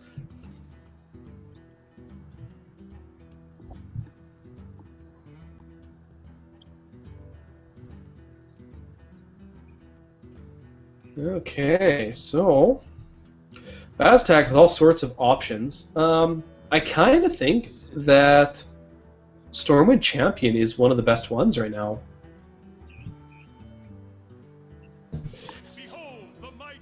It doesn't give you super killing power against that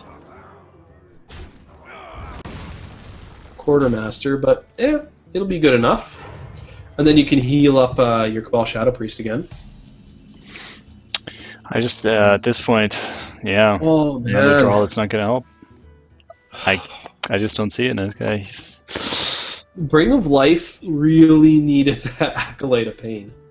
That play changed a lot in this game. I mean, the game was quite even before that, but just the two cards that Baztak got out of it versus, Bring of Life getting no cards from it. Like that, look at the difference. I mean, the difference really right now, big time, is in the hands. The board control is a little more unfavorable of a lot more unfavorable of Baztak, but largely that's because Bring of Life just isn't able to draw into the cards that he needs to do this. So, I'm thinking that a Dark Cultist and a Piloted Sky Golem would be a nice addition to this table. A nice big heavy body, and then that Dark Cultist is something you're not going to want to kill off when you're looking at these minions on this table. But he can kind of play whatever he wants at this point, including past turn. Oh wow, he's really playing it safe here. It's not even developing. I mean, he doesn't need it. He's got this one. I think there's very little ways out. True. I mean, Consecrate is really your only hope. Or sorry, just no answers here. Oh. Definitely, yeah. We'd need an Equality Consecrate would be the only way out. That I could. That's kind of been the only way out for a couple of turns, but I think this it's game far too is late. pretty much just over. And I think he's going to put him away with a Holy Nova. Flare for days. All right. So that one's done. Let's party up in here. Baztak moving on. And a priest progressing a little further into the tournament. Taking out the Paladin. It can go both ways, I think. So the winner of this match will be moving on to face Heatwave in his first loser bracket match. Excellent. Looking down, we still have the Team Money Shona game going on. Wow. He's face off against Lethality, and Holy Smokes is moving on up. And I think we're going to see if we can get into L42 there, nice guy. Yeah, that game should be either almost started or recently started, I would think.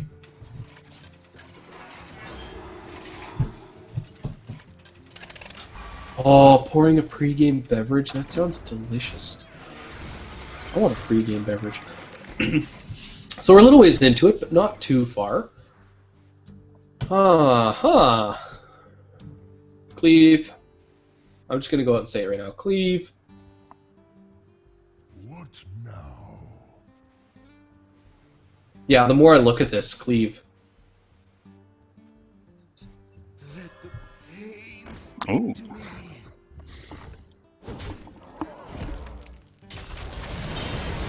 Great play. Gets the card. Okay, don't cleave. I like this better. Oh, until that happened, son of a bitch. Now cleave. Although I think the cleave is now still pretty good. See, if he had cleave, nice guy, it would have been the wrong play. Well, this is why when you play Hearthstone, you don't just jump in halfway through turn 6 and start playing and just dropping cards all over the place. You start at turn 1. Alright, ooh, turn 7 Cenarius. That's a nice tempo shift here. So now he's going to have to think twice about what he wants to do with that Sky Golem. But is there a way around that? Bomb Lobber could be a way around that. You know what? I think The 66%. I think shield block, shield slam, followed by a nice whirlwind would be a great play at this point.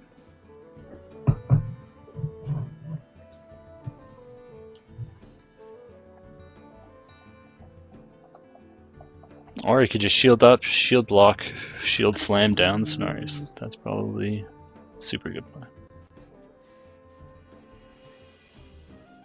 Yeah, he could just kill Cenarius like that. Just take him right out. I think what he's trying to do, though, do you have enough mana left over to Whirlwind after that? What now? Yeah, you sure do. There's a good board clear that would leave only your Pilot Sky Golem. Yeah. So shield block. Armor up. Oh. Oh, armor Smith. No. I Armor don't up. agree with And then that. shield slam Cenarius. What? Oh, is he? I think he's panicking. Although, if there was ever a good way to panic, Oh, and he doesn't get time to play the shield slam. oh, that's gonna bite him in the ass hard. That was a missed opportunity.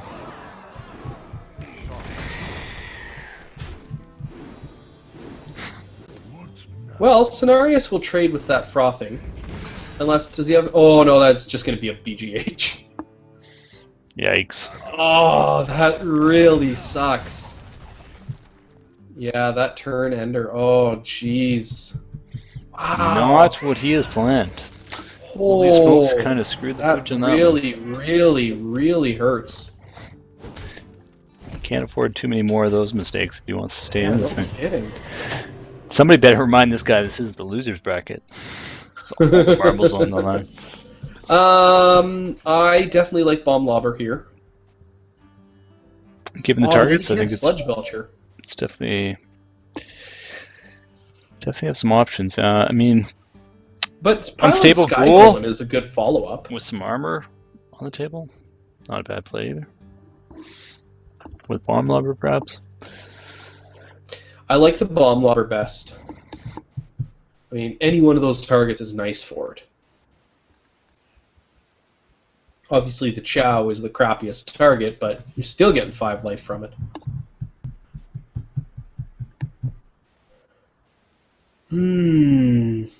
Well, Grom is not the play, I can tell you that much. Yeah, I like Bomb Lobber.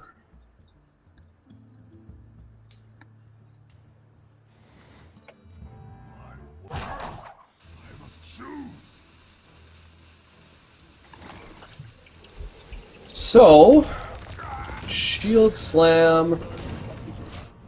Okay, so Grom can... Oh, man. Oh, look at that top deck. Just picks up a Starfall, throw it right on Grom. The guy just dies. Oh, boy. You might as well drop your Wild Growth now. There's no... Well... I guess you can,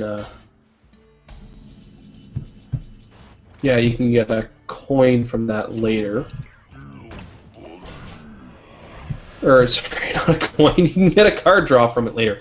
Oh, I don't even know what I'm talking about anymore. Mark of the Wild, Ancient of Lore, oh, some cards would be nice here. Ooh, the Mech Bearcat. Now there's a card we sure don't see a whole lot of. That would be... Oh, yeah. That's something you don't see very much of. Mecha Bearcat. Yeah. But you want to make sure you don't flood your hand with that too, so... I mean, it's unlikely that you would, and he doesn't have that many. He's only got 5 cards, so it's definitely a safe... So, Safe Holy thing to Smokes do, picked up a few good cards that allow him to get back in this game. Yeah, just, oh, that... This is going to be That's a good kind play. of 2 bad luck things in a row. I mean, like, with dropping the... Sorry, turn timer expiring, that's not really bad luck so much as that's just... Oops. But then bad luck with Grom dying to that Starfall there. So he's definitely got his work cut out for him to finish Flashfires off. He's moving along steadily, but... Oh no, nice guy. This gosh. is going to be killer. Oh, Devastating this blow. sucks. This really sucks for holy smokes. Flashfire is just getting all the answers here. Wow. He's definitely flashing up some serious fire. Yikes. Forcing holy smoke. I mean, he's even got the silence. You know, honestly, at this point, Proto, I think I would silence the Belcher. Not be a bad play at this. Maybe not this turn. Well, if you're gonna do it, you might as well do it this turn. But Well, he doesn't play anything. Oh no, there it is. The Mech Bear Cat. Very descriptive in its title. oh, that Mech Bearcat's gonna die right now. That's my prediction at least. But. Cruel Taskmaster, kill that thing, and then you could, you know what, Bomb Lobber would be a decent play. I think Cruel Taskmaster on the Shredder, take out the Mech Bearcat. Yeah, drop your Sea Giant first. Sea Gent, and then I think actually dropping an Unstable Ghoul on this board, one of the few times Lorewalker Cho might come in handy. I actually really like dropping an Unstable Ghoul on this board. You know what? Let's talk about this Lorewalker Cho choice. This isn't the first time I've heard of him being a choice for this particular. However, wait a minute, he's not a class. You realize he's not a choice, and he just popped out of a shredder, right? I know you have some behind-the-scenes admin stuff that you were doing, but I think you missed that part. He just I definitely missed that part. Thank you for clarifying. Lorewalker Cho was driving a shredder, and that's actually. I'm thinking about one of the the best last things that format. can come out for him right now. It is, yeah, and Where shall I strike? back when the restriction was on any legendary, Lorewalker Cho was. Okay, now it's dead. But an excellent takedown. Druid of the Kitty. Okay, well, a Sea Gent is going to make short work of that thing, but this game is far from over. I think Slam. Oh. Well, you got some options here. What do you want to slam? Do you want to slam a Yeti and Bomb Lobber it, or do you want to slam a Kitty and Cruel Taskmaster it? He wants to slam Kitty. I mean, who doesn't love slamming kitties? Oh my gosh, that axe. Look at that axe. Dat axe indeed. Alright, so if you play the axe and attack the Yeti. Okay, yeah, apparently not. No, He's that's gonna a better try. play. Well, I'm just looking at how you get. I think now definitely play the axe and kill the kitty, and then attack in the rest with face. I'm just trying to figure out what if there's a way to play this that you could have done the 8 damage to face, and there was, but this involves less trading. I would definitely want to see axe kill the kitty and then drop your Unstable Ghoul for a little bit of added protection here. But yeah, Time Rewinder on that is not a bad play at all. Okay. So he'll lose the All in all, Taskmaster on it. I think a pretty successful turn for Holy Smokes. Well, he's got an 8/8 Sea Giant now, so. He's definitely turning this game around. After some pretty unfortunate stuff at the start, he's still a major contender. Well, this Force of Nature is a move of desperation at this point. It's kind of essential to taking out that Sea Giant, obviously, which obviously was his goal. But look at the armor for Holy Smokes right now. Insanity. Like, it's insane. And it's going to be draw no game, I think. What do you think about Axe and dropping on? I don't like dropping the Unstable Ghoul because then it'll die and kill the Armorsmith off anyways. Yeah. But it'll generate a lot more armor in the process. I don't know. You know, almost the best play at this point is... Yeah, like this. And it looks like he's going to Yeah, I think this is the best one. Mind control. And you might as well mind control tech. This late in the game, do you really think that your opponent's going to have 4 minions? You're doing everything in your power just to Unlikely. keep the board control down. Ooh, and a swip. Okay. 8 health coming in very handy. And he's going to save that swipe. And he's going to save the Mech Warper too. Interesting. Oh, that Weaponsmith will come in handy later. So it's kind of a little bit of a slow face game now, and if that's what this turns into, Holy Smokes has a huge lead by like 25 life. Okay. Yeah, SWIP, board clear, absolutely.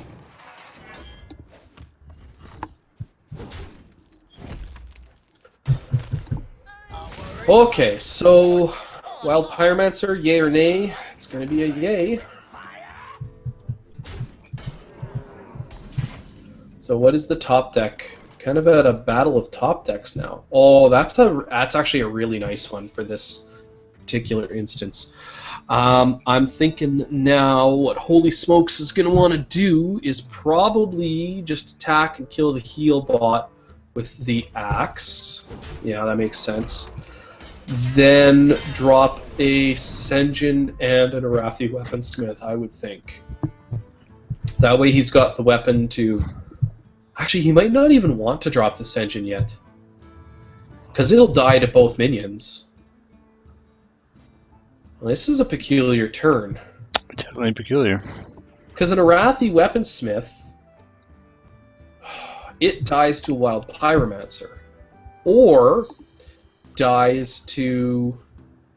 No, it'll die to a Wild Pyromancer, and then it's going to take you 2 turns to kill off the Mech Warper with your crappy little axe. Okay, he's just going to wait for some... You know, he's got the life to hold out for a turn or two. I don't think that's a bad move at all.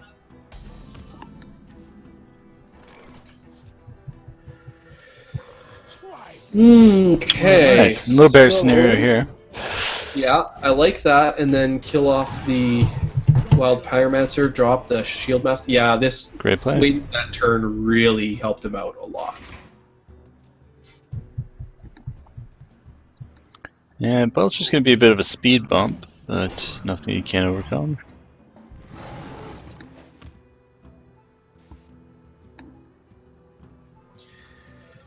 This is going to be definitely a slow to play out game. Just a bit of an update on the scoreboard here. We see that Shona was just taken out by lethality. So he's going to be going on to face the winner of this match between Heatwave and Baztec. Okay. Side note, Baztec is our 3rd winner of the Here's the Storm beta key giveaway. So congratulations, Baztec. What now?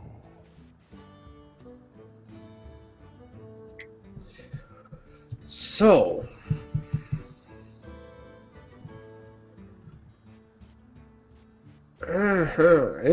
this is awkward. What now? Jeez. I guess. Yeah, the card draw is probably the best situation. I guess take that in, finish it off with an attack, and then kill the slime off.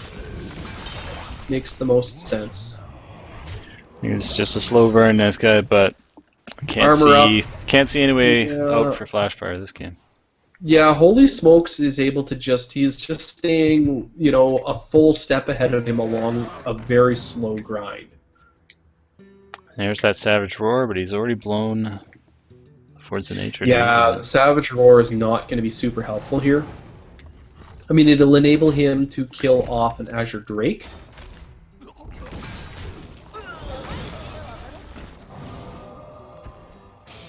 Oh, he gets an Oh. ETC. Wait, that card's not Very allowed in this curious. tournament?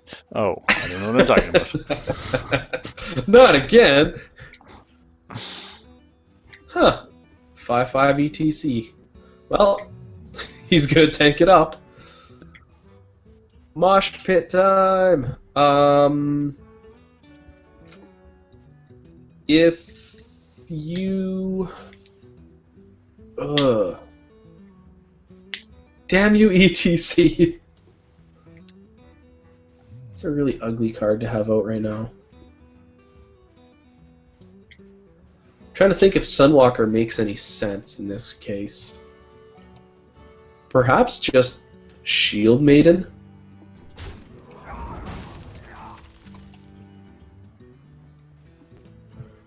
What now? I think that's your best bet right now, is just drop a Shield Maiden on the table. Face the bodies off against each other. Yeah, armor up, of course, but... Because then you've got, lots of armor, so he kind of has to do the trade. And then you're sitting in a better situation there where you're able to build your own board up. No. Okay.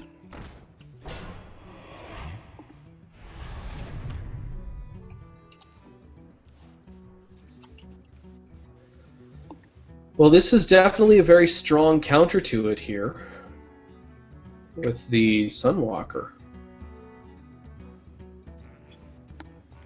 I think attacking the ghoul makes the most sense by a long shot here. Well, it's the only thing that makes any sense. This turn kind of plays itself out.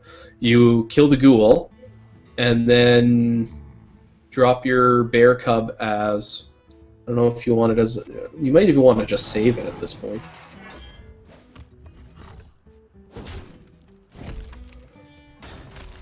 I'm almost out of cards. Okay, so taunt protect it.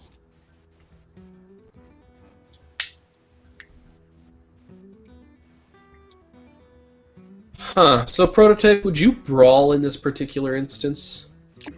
I certainly would not, nice guy. Don't understand what would possess you to think that would be a good play. Well, when else are you going to use it? Well, you don't know what else he's got in that deck. Although it looks like he's getting down on cards. There's only 2 left, actually. Only 1 card left for Holy Smokes. This is going to be an interesting finish on this match. Sense, but I think... Oh, he's going all in. I'm almost out of I like it. Okay, we're getting down to the last few cards here. Ooh, Shade could be devastating.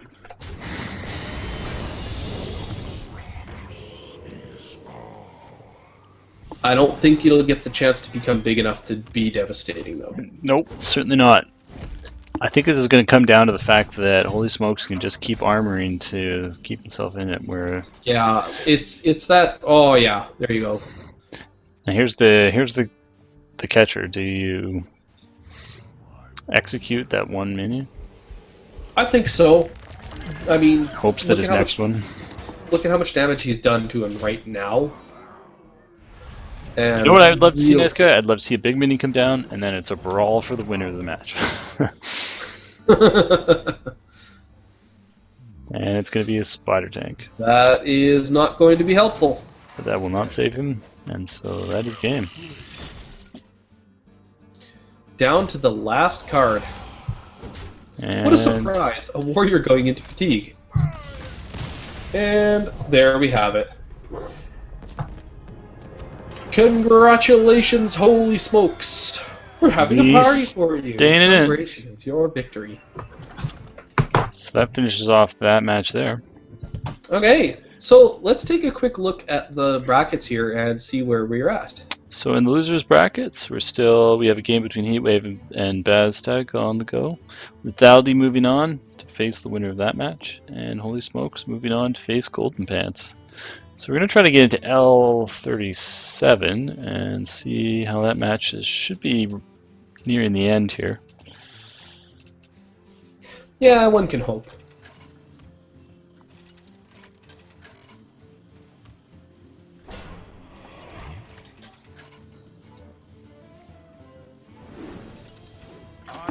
for no one. Oh, and it's Heatwave. What is he up to? What is this?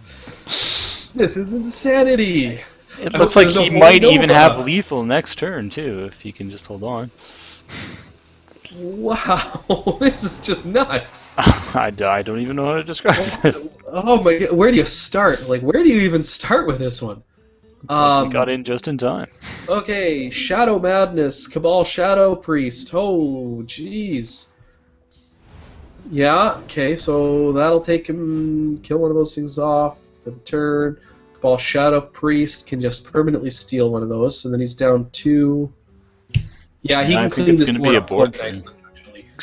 And that's going to put a lot of pressure on poor old Heatwave. Yeah, Heatwave's gonna have a bit of a tough time here. Okay, so if you cast Savage Roar while you have but we won't find out because the Violet Teacher's dead. Dead in the ground, I'm afraid. Oh, and he's opting for going for face? That is not the right play. Oh, That is going to let Heatwave potentially Savage stay in Roar it. combo. This is gonna change everything. This, Time for he's doing the math right now, nice guy. Do the math with him. Force Is this Savage enough? Roar. Okay. Is this going to be enough damage to Can Proto a nice guy count? So okay, that'll it's kill throw that 14 thing plus off. 9 damage, you know, but that's only 23. He still needs to come up with another 3 damage somehow. Oh, but he has a Wrath, which he can't use. Can't use. But this, you know, yeah, I guess he's going to buy himself one more turn. Oh my gosh, Oh, Innervate. yes. No, he's going to +2. Oh, yes. He has got this one. If he can just stay alive for one more There turn, we go. he will definitely have it next turn. Oh, wow. Okay, but that mind control can cause some serious grief. It can, but will he choose the right target? You will not. Yeah, I think that is game. Okay, where are we at here? You're looking at 12 damage on board plus 14 from the cast. That is exactly enough to put him down. Let's see if Heatwave actually realizes it and doesn't blow the game. He's just double checking his math right now, but I believe that he knows exactly what is up. What a match. Wow! What a finish! We came into this game at exactly the right time, Proto. Whoa! It just works out. Boom. Boom. Boom. And boom. Boom. Boom. Biggity boom. That's all she wrote, folks. Oh, you forgot to account for 6 extra damage. I did. Yeah. It's the 3 creatures on board. But oh, I missed it. Party for Heatwave? There's no party.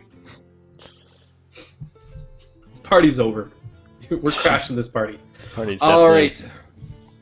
Now, we're getting Lethality close is to- a player that we haven't seen yet this tournament, so we're going to stay in it for match L41. Okay, that's going to be getting underway pretty quickly here.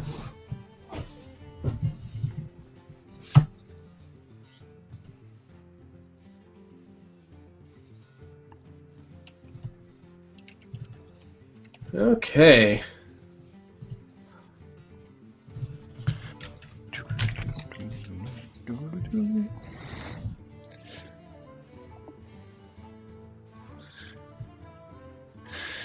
All right, so we're just going to take a look at the bracket again here. We're going to see what happened to some of our teammates. Looks like Bujin was knocked out right away in the losers bracket, and so was Chaos. These are our 2 dogs in the fight from ESBU, and they both got eliminated first round in the losers bracket. Highly disappointing. Shona, one of our previous winners, making it all the way up to lose to Lethality.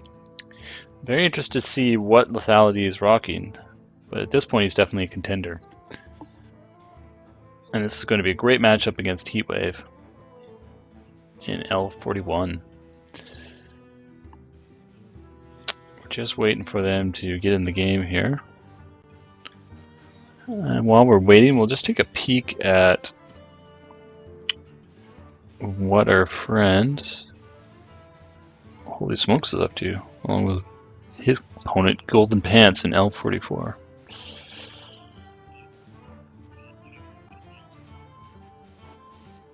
But first, I will have to get them on the list. Just want to thank everybody who came out today. Really great tournament. We're having tons of fun. And it's always good to see a ton of new players joining us. And you can see Nice Guy totally AFK. He, as much as he tries, he can't hold his bladder for the full duration of the tournament. Well, then let's do this up. So we're just waiting on that Heatwave game, Nice Guy. So we're going to take a peek at Holy Smokes versus Golden Pants here. Looks like I made it just in time. Oh, I don't know if you heard me, but welcome back, Nice Guy. I don't hear nothing. Been watching for you. Okay. Mr. Golden Pants. So we're just waiting for Heatwave to start up his game there. But we're going to watch this one in the meantime. Okay.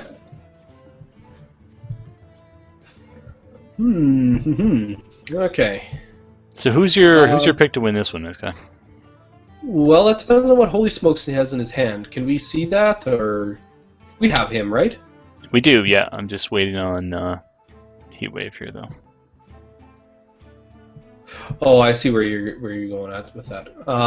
So it kind of depends on what Holy Smokes has in his hand. At this particular moment, I'm liking what I see in the Priest's hand a lot. Golden Pants definitely has a very, very strong amount of control, like late game control cards here. I mean, he's got Shadowed Pain, not Death, and so that Master of Disguise is a really unfortunate card to be against a Priest.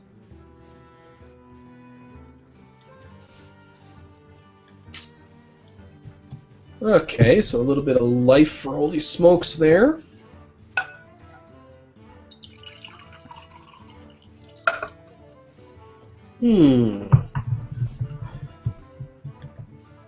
You know, Shrinkmeister is a weird card. It so rarely seems to get used to actually trade effectively.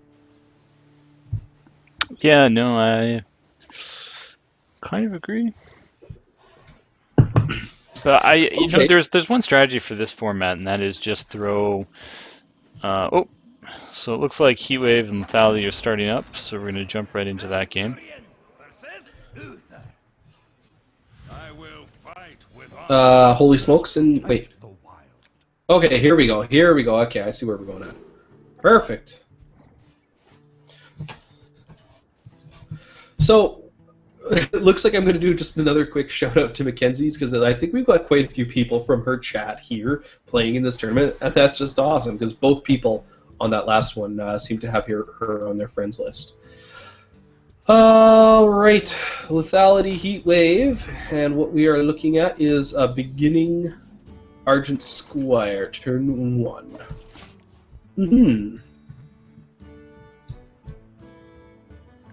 It seems like our games are very much out of sync here, Nice Guy. Significant Perhaps lag. they are. Well, I wonder if there's anything we can do about that.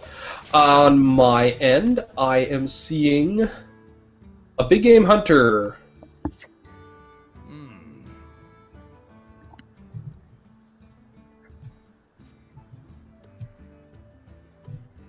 They're going to drop him down. Nope, he's going to reinforce instead.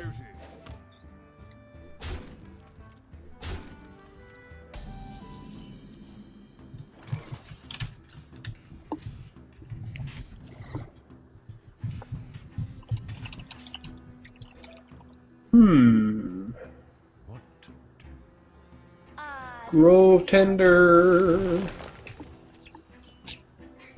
Accelerate the game. Accelerate your life. Proto, accelerate your breath. Proto, I have significantly less Druid experience in this game than you. Have you had any success with Grove Tender as a card in this game? You know what? definitely not a card that I've really seen ever used, and I have never used it myself. So Yeah, I mean, obviously in have to this say not particular much. meta, it's going to be a little more, But I do little more like that relevant. But people are. I mean, this format does force people to kind of dig down and pick out some cards that have maybe not enough value to make it to the mainstream. But when you're trying to fill 30 cards, you need to dip into those B class cards, right? And yeah, for sure. And one of the major strategies for this format is just picking cards that have potential combos with a lot of other things and just throwing it all together and hope for the best, because the more combos you can potentially put in your deck, the better chance that you'll maybe draw one of those out, you know? And ladies and gentlemen at home, for those of you watching, this has been Deck Building 101 with Prototype. We call this lesson Synergy. So for today, we are going to be looking at, what, a Sludge Belcher, do you think? You could trade a couple of minions in right here. Yeah, I think he's going to clear and then drop the Ogre. That's a great plan. Ogre, yeah. I think that's going to be make a little bit more sense in this case, because no reason to throw down a taunt. Oh, that's not helpful.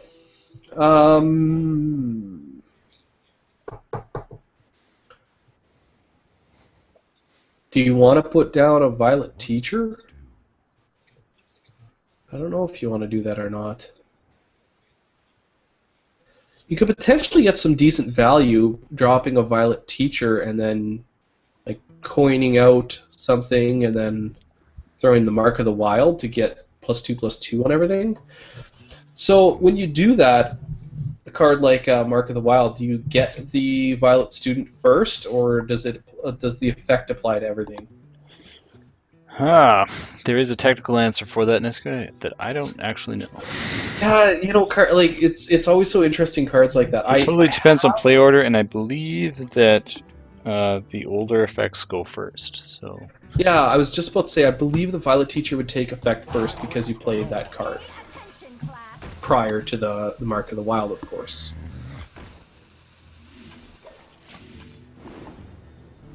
And there's your answer. Okay, so it does it.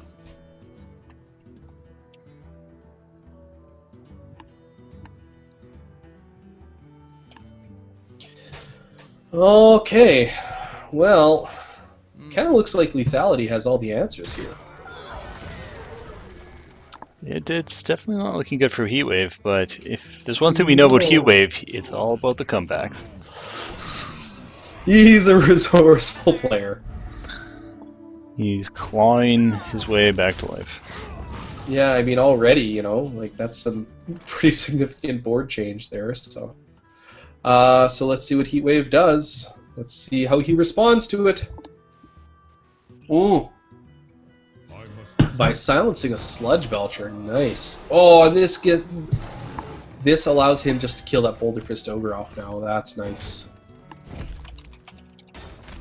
I'm assuming that's what he's doing. Okay. Now I'm just confused.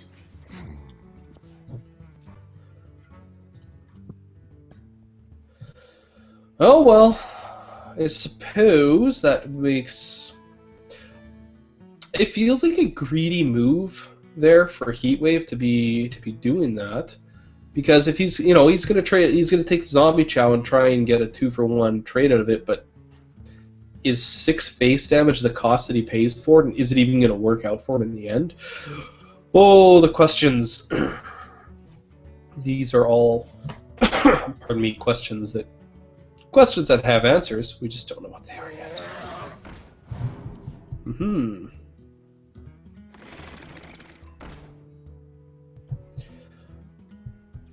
Okay.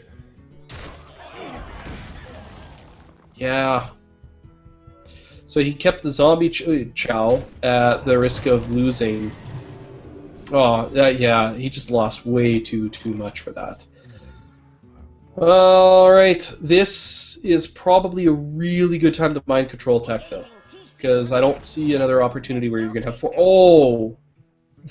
I think that's really the best thing that he could have gotten. you can take 6 face damage, clear out that Boulder Fist Ogre. I think this is one of the times where you kind of have to. And now he gets to kill off the Sludge Belcher and drop down a Shade, and this could potentially turn things around for Heatwave. Now, of course, he's going to have to be really careful with that Shade to make sure it doesn't get into BGH range. He doesn't know that right now, but he could get to that point. We'll have to see how that plays out.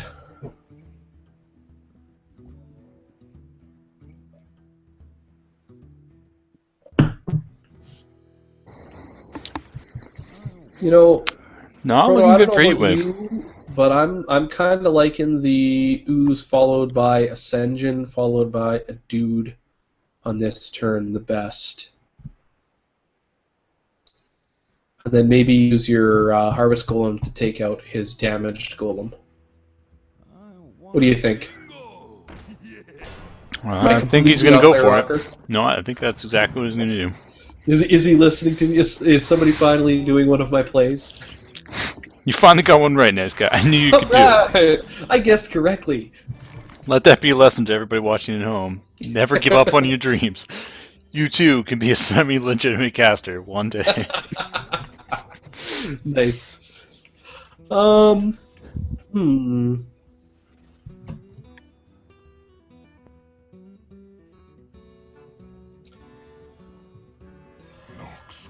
you're definitely going to want to, Hero Power and Azure Drake to take out the taunt. No more Senjin for you. Pretty good play. Okay. For Yeah, another body on board. Well, how many things in... You know, the big game hunters are not getting the value this tournament at all. And that's kind of what I You said were- at the start, in that Yeah, you're not you up did. You were against totally right. many things. But it kind of plays into that theory where you just throw in things that could potentially have good value in a lot of situations and just really hope for the RNG. I think that Frothing Berserker was the only thing that's actually been BGH down this whole tournament.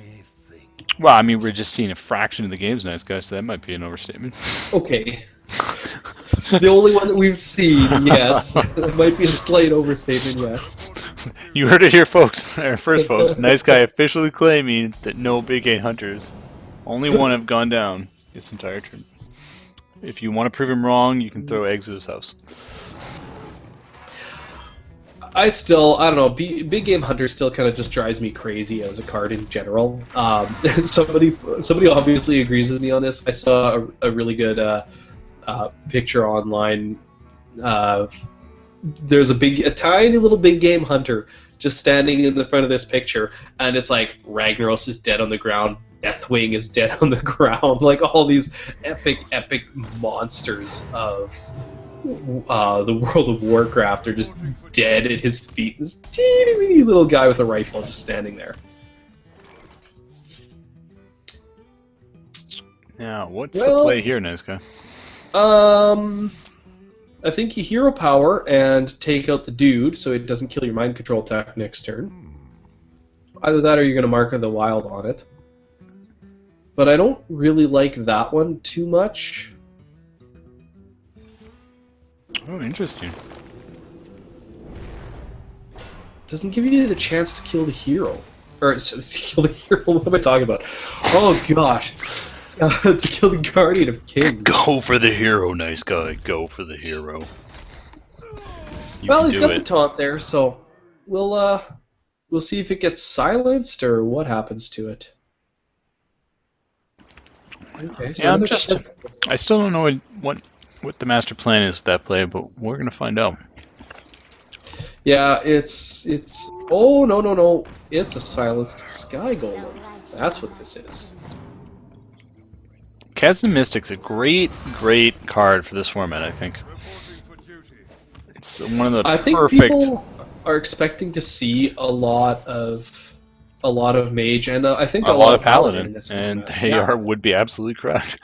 Well, I think what people are really doing, what this has somewhat inadvertently done, is really made people choose their class based on those class legendaries. And there's a lot of merit to that, obviously, and clearly Tyrion is one of those just hugely powerful ones. Cenarius being another really popular choice. I'm actually surprised we haven't seen any Malorn yet, particularly over Cenarius. I mean, everyone is weak to different things. Malorn obviously being much more weak to silence, but it's not like Malorn is a terrible card even after it gets silenced. It's still a very powerful minion. But Cenarius gives you some pretty hefty options, that's for sure. So he's going to be, what, +2 or dual taunts? Okay, yep. So we're building up for Savage Roar is what we're building up for. Yeah, he's definitely going to try to go for the win next turn. So now, this is going to be definitely an interesting turn. If he doesn't lay on hands, he's in big danger if he can't do enough board clear. But a lay on hands would solidify. I don't think he's going to lay on... Well, I don't know. Because lay on hands, it helps you live. I mean, if you're afraid of the combo... I think that's the right call. I think so, too. And then you got a lineup of great cards that is... Yeah. That is the beginning of the end for Heatwave. But let's see what he's left with here. Really tough time dealing with this. So there goes a sky. Oh, a shade. Okay. Yeah, he's just not going to have enough damage left on the board to make use of that combo to deal a whopping 22 damage necessary. Let's see what he draws first. Definitely not helping him. Yeah, that's not helpful. I think that is the beginning of the edge for Heatwave. Depends on what kind of taunts we see. Because this is going to be... Actually, I think that play was brilliant, clearing the board. A lot of people, I think, would have maybe valued going for face, but definitely board clear. A better option, considering the number of cards in Lethality's hand. Yeah, it definitely is going to work out better for him, because now we're only going to be able to see... We're only going to see the one taunt go onto the board here. Oh, but that's a really ugly taunt. Wow, great draw. Yeah, no kidding.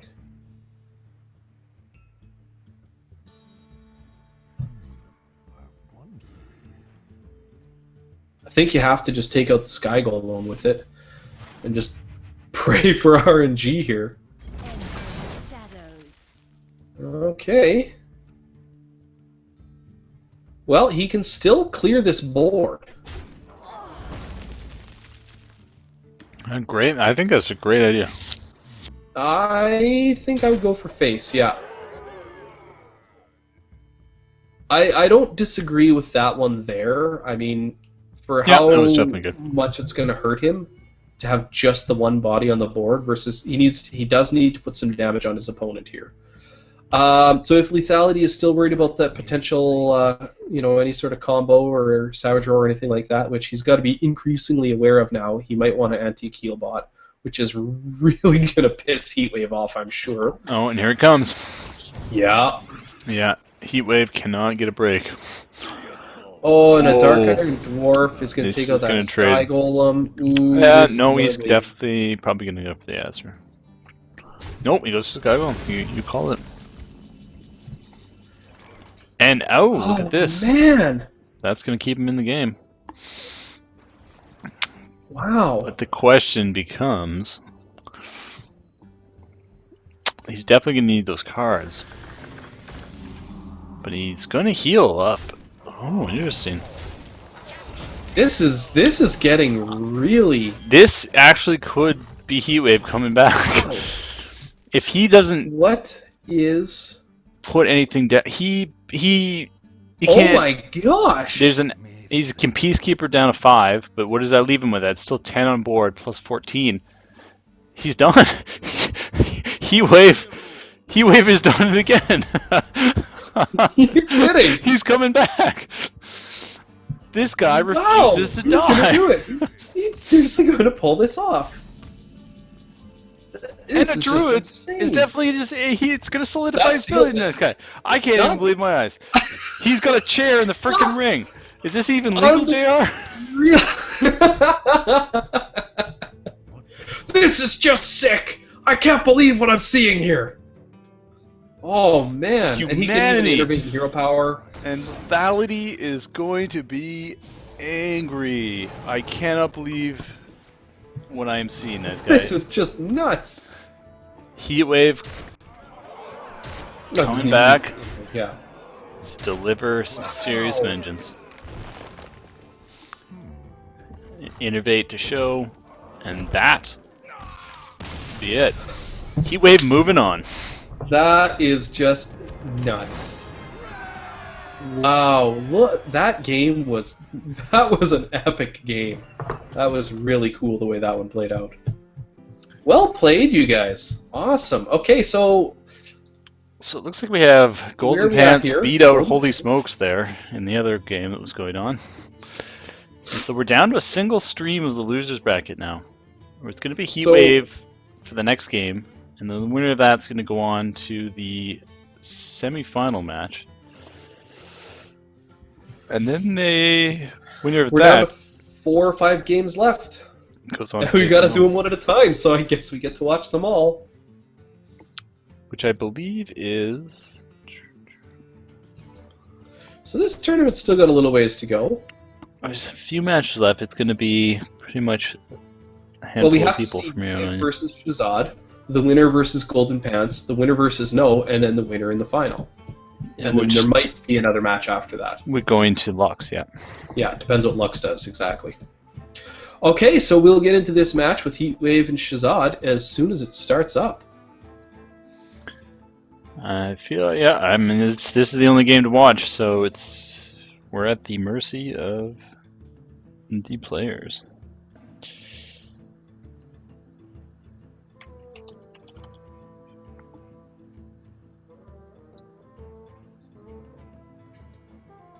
I'm still in awe, nice guy, about that game. Yeah. I just don't even know what to say. I, Well, Twitch sure knows what to say. Everybody's saying Dark Iron BGH. And that did not happen in that game, and people are saying the last comment that I'm seeing here right now is if Pally loses, it's because he didn't do that play. yep, they might And how be right about that. appropriately that's coming from somebody named Troll Him Hard.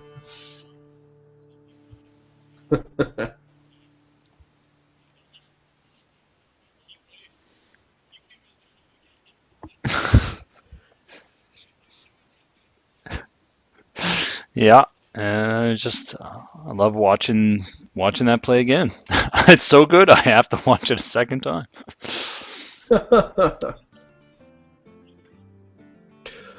Okay, so the bracket's updated. Should have a game going pretty quickly here. You know what? We're just gonna take a peek at our good friend Bujin. He's gonna exhibition for us while we wait.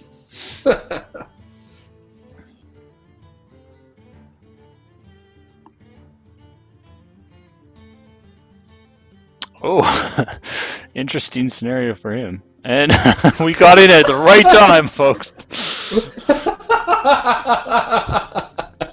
Oh, he will thank you for that later. He will definitely thank me for that later. And knowing Bujin, he'll be queuing up right away for another one, so we'll just ride on in with him while we wait for the next match. I'm going to try out our new composite view.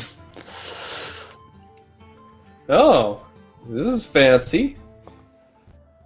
You got Oh, and Bujin shit says all over your enough. screen. Enough of the pre-shit. He's going full rogue on this guy.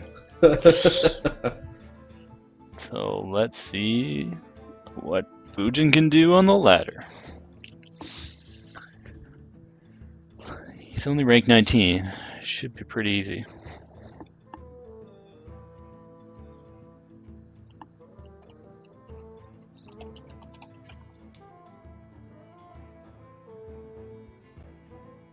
Oh, he's got his Kel'Thuzad. Hmm. So we're just taking a little break from the action while we get going with our next game.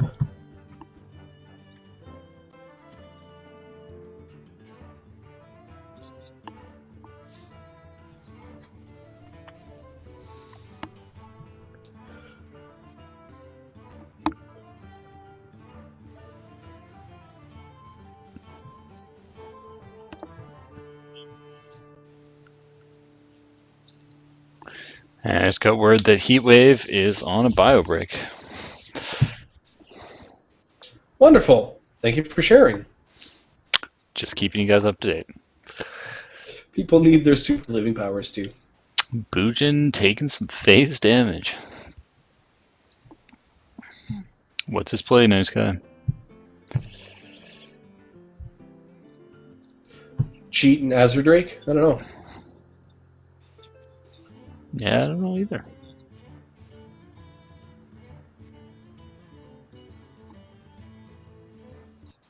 Oh no. Probably exactly that, I think. Oh, but it's a mirror entity. Oh no.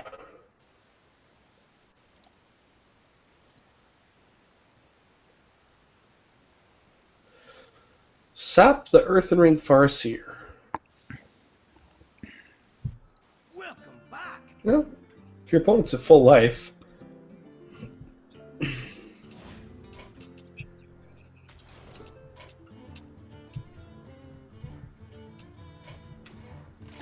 We're just gonna flip cameras to Boojin here so that we can. What is all this business? They closed the inn. Yep. Technical difficulties, nice guy. This isn't good. That's what happened to us last time. Luckily, I still have the backup map from last time, so we can just flip to that and we're good to go.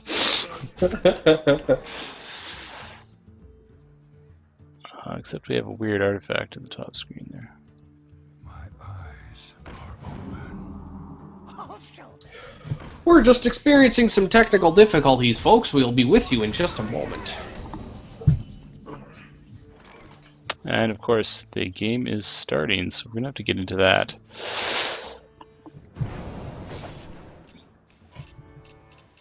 As soon as we get these Hearthstone instances relaunched properly, we'll be able to join that.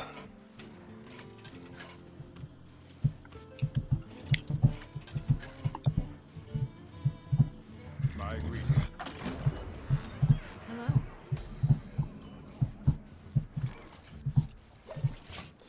Okay, so it looks like we are going to find Shazad and Heatwave.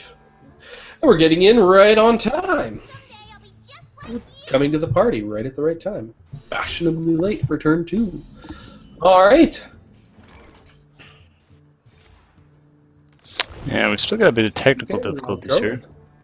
I will let you sort those out. And I will talk about things like wild growth. What to do? What to do? Things like wild growth and mad scientists. And counterspells. And ooh, 1-mana unstable portals. I kind of like that. A 1-mana unstable portal and a mad scientist on turn 3. This is decent. Yeah, or unless you get something better to play, which an Ethereal Arcanist is not this turn. Yeah, I would say Mad Scientist before you would want to do Counterspell. That way you can Counterspell and Ethereal Arcanist next turn. Hey look! This looks pretty good, Proto. Oh, until you did that. My bad. Put us back in the game. What's going on here? Okay. What to do? What to Nope, that didn't fix anything. We had it a minute ago, I believe, on your other instance, but... Okay. Just like that.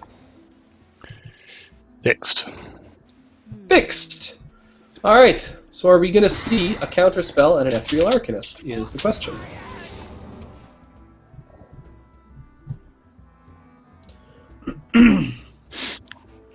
I think that would be a. Okay, well, if you need to do this, then it's. Oh, that sucks. Interesting draw. That sucks so much. Wow. Well, don't do that.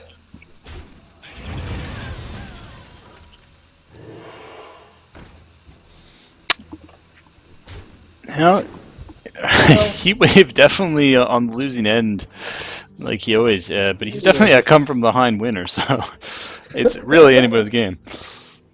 Yeah, he has to start losing the game in order to successfully win. Win, it's the only way. Okay, Haunted Creeper. Excellent bait out that mirror image. And, okay. I think he's going to wait and Big Game Hunter that minion down, Niska. With that 5 life, it definitely gives him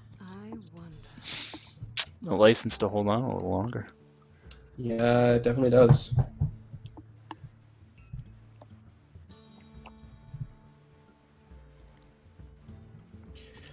I really like Counterspell here.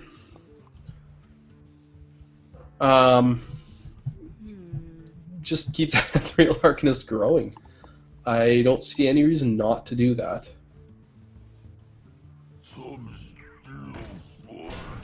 Yeah, I don't know.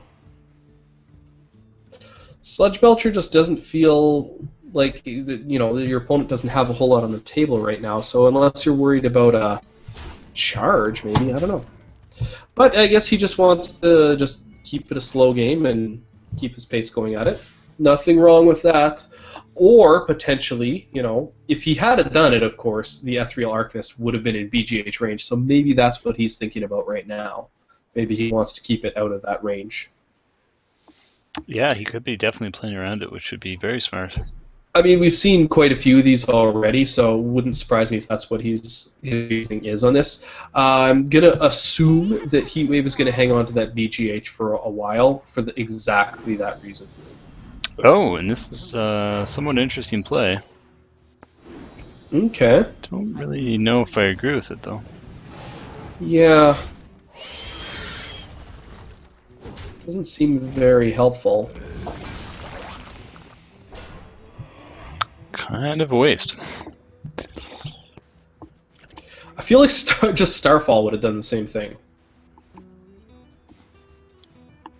I mean, he does have the 2 bodies on the board now, but you don't know if your opponent just has a Blizzard in hand. So, kind of a risky use of a Savage Roar, but, well, I'm sure Heatwave has something in mind that he wants to do with all of that. What to do? What to do?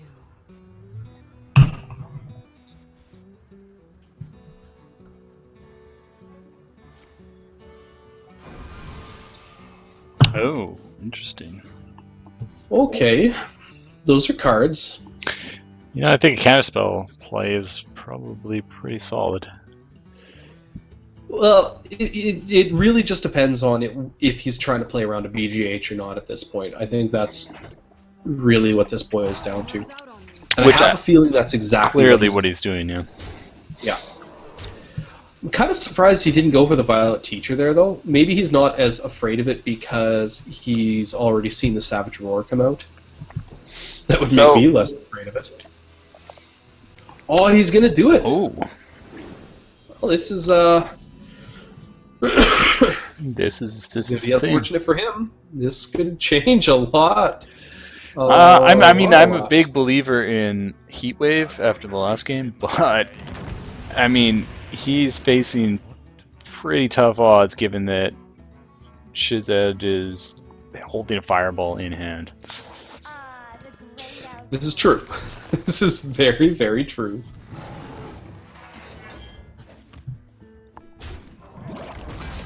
Mind you, if you can keep his growing in life totals, but I feel like he's... You think it's just too little too late? Yeah, it could be. Well, I mean, it's going to come down to the draws, right? The mage Shizad is could definitely put this guy away with a good draw. So, and if only, yeah, if he waited, if it saved his Savage Roller, that could have been game for him. But at this point, he's going to go for death by a million paper cuts, which does work. It's a valid way of killing somebody. Definitely is. Definitely is. Hey.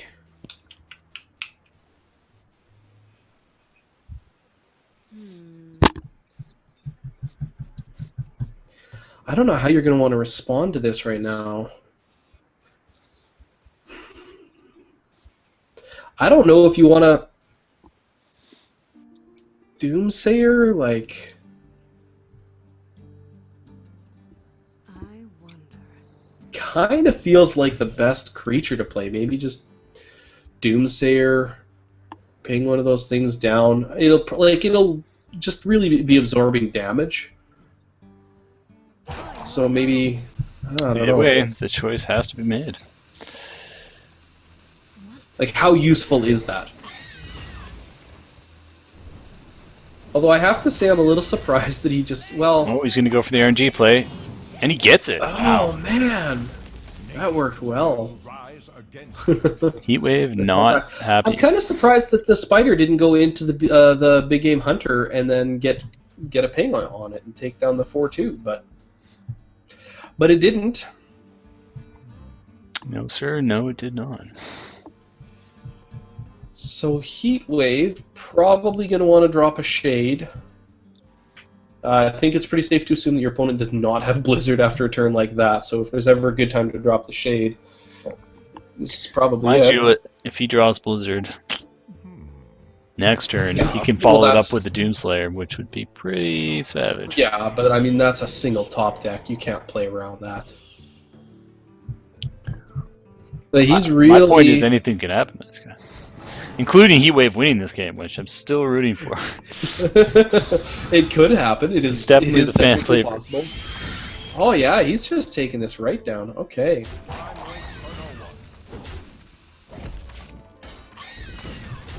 All right, absolute board control.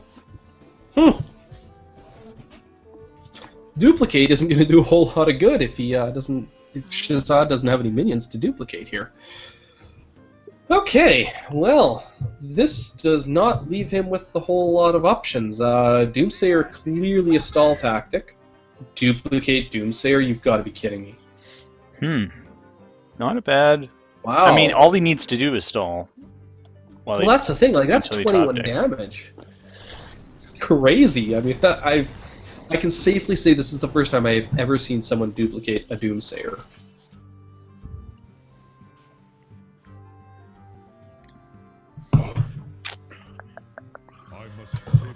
Oh my gosh. This Excellent is play. Brilliant. Excellent play. Absolutely brilliant. What a contender. Just Heatwave. walk right over it. Wow. See, Heatwave's name is derivative of the wave of heat that escapes as he's jumping out of a frying pan. Leaves a wake of heat. Oh my gosh, Flame Strike. And his opponents are left hungry and without... Oh. That hurts. That hurts. And it's a full board clear. That is definitely not good. Cenarius! What a top deck. Ooh, that is a well-timed Cenarius. That is going to put... Now, does he know that it's not a mirror entity? I don't know. He might be suspecting it is. I'm trying to remember. I feel like we saw a mirror entity right at the beginning of the game, did we not? I'm quite sure that we did. I can't remember what it brought forward, but I'm Either way, pretty you're darn sure we testing the saw a waters. mirror entity. This is still anyone's game, nice guy. I'm on the edge of my seat with this one. Oh man. So many options. What to do?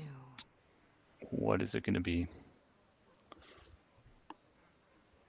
So at this point, I think Heatwave is definitely wise to what those secrets are, which is going to allow him to really have a shot at winning this thing. Yeah, no kidding. I can't wait to see what his top deck's going to be. It's either going to make or break Heatwave next turn. And Shazad is just waiting to figure out how to best mitigate this situation. Sheep, pretty good call. That's definitely a valid target, like big time. I think he might be he's going. going to regret this very quickly, but definitely a valid target. The war of the top decks. And here it comes. Oh my God. It's a Druid of the Claw next guy. Yes. Oh, baby. 2015. All right. Well, Not my vote for president. this is looking very Antonidas. But I don't think that's going to be enough to turn this around. It could be. I don't think Antonidas is going to live long enough. It's definitely going to be the well, he's got that duplicate though, right? No, he doesn't. Oh yeah. Does he? Yeah, he still has it. Yes, duplicating Antonidas is game over if he can pull it off. But you know, Heatwave's just going to go for face. I wonder. But with that fireball in hand, it could go either way. Nice guy. Both players have got to be racking their minds at this point. Kind of figure out, cover all of the angles. They got to do the math. You know what? I hate to say it, but I think the right move is to drop your Antonidas on the board Antonidas and healer. then sack your own knife juggler. Ooh, could have been better there. He's got Earthen Ring. If he's gonna Earthen Ring, then you just don't do that. But I would be interested to see how this would have gone if he had not played the Earthen Ring and killed his knife juggler off. Because now it's left down. Because then you'd be left with: do you kill Antonidas and duplicate him? Force of nature, nice guy. What? This is crazy. Is that game? No, you can't cast them both. Oh, Wow. This is gonna allow him to trade down the Antonidas, though. Well, you can't kill Antonidas. He's don't. Oh, God. No, he doesn't know. Oh, but the counterspell is gonna save him. Still, if he. Yeah, I forgot there was a counterspell out, but.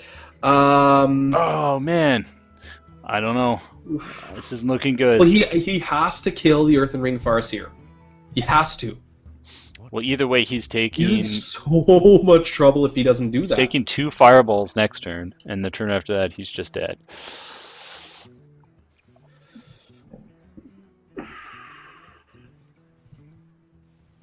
Well, what I'm really saying is he can't kill Antonidas when I say he has to kill Earthen Ring Farseer.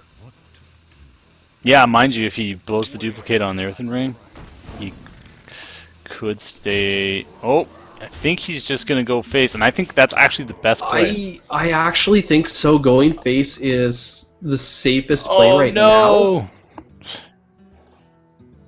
now. Oh, this is too much. It's too much. Wait. Yeah, because you can Antonidas. We're forgetting the block here. I mean, he pings it down. He casts a fireball. Yeah, that's game. Casts another one. He can just win game. And there goes Heatwave. No, man, he almost came back. What a contender. What an excellent series of games. And we say farewell. That was good. To you. We'll pour one on the curb for you, homie. That was a very, very good game. That deserves a party. We're having a party up in here. Wow. Okay, so Shazad, moving on, being an incredibly strong contender, as we already know, this tournament. Alright, so, Golden Pants. I hope he's ready. I hope he's wearing his golden pants. We didn't take them off. Because he's got to rock and roll.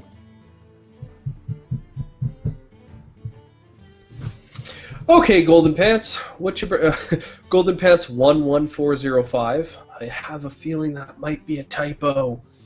Wait a minute. I'm kind of assuming everybody has just figured out that that first one is clearly an error. Who is this Golden Pants guy? Okay. And it looks like we might be getting ready to go here real quick.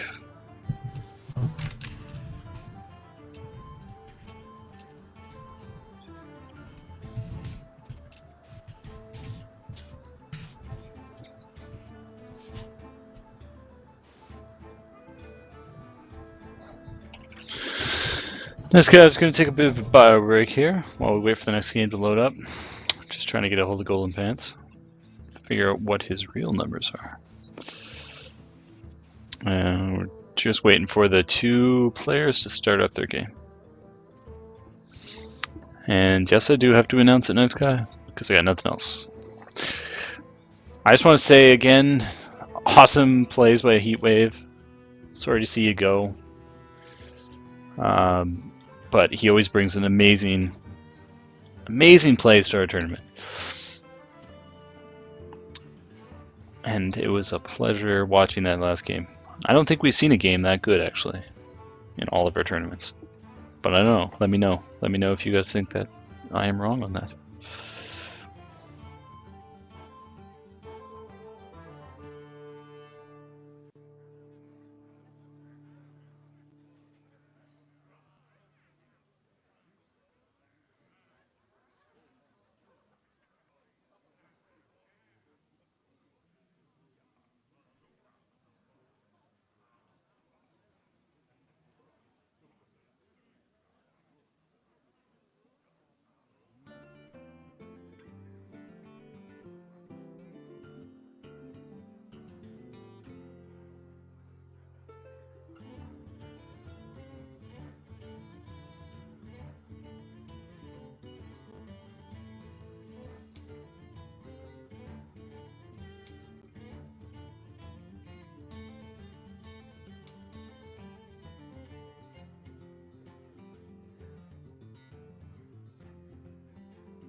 So we're getting pretty close to this game going, is my understanding of the situation. That's my assessment of the situation.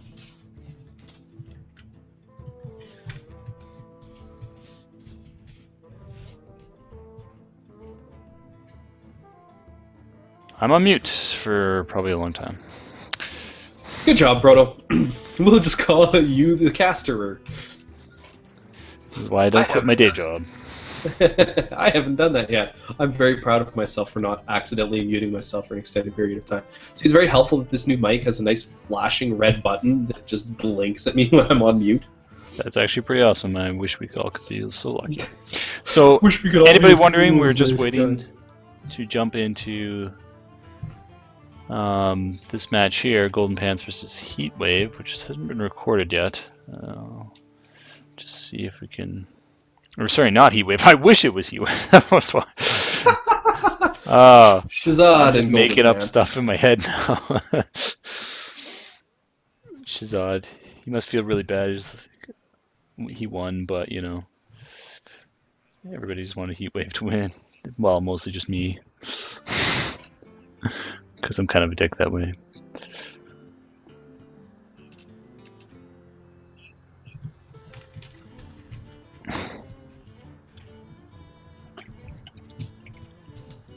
And apparently we're just having a bit of trouble getting players coordinated here.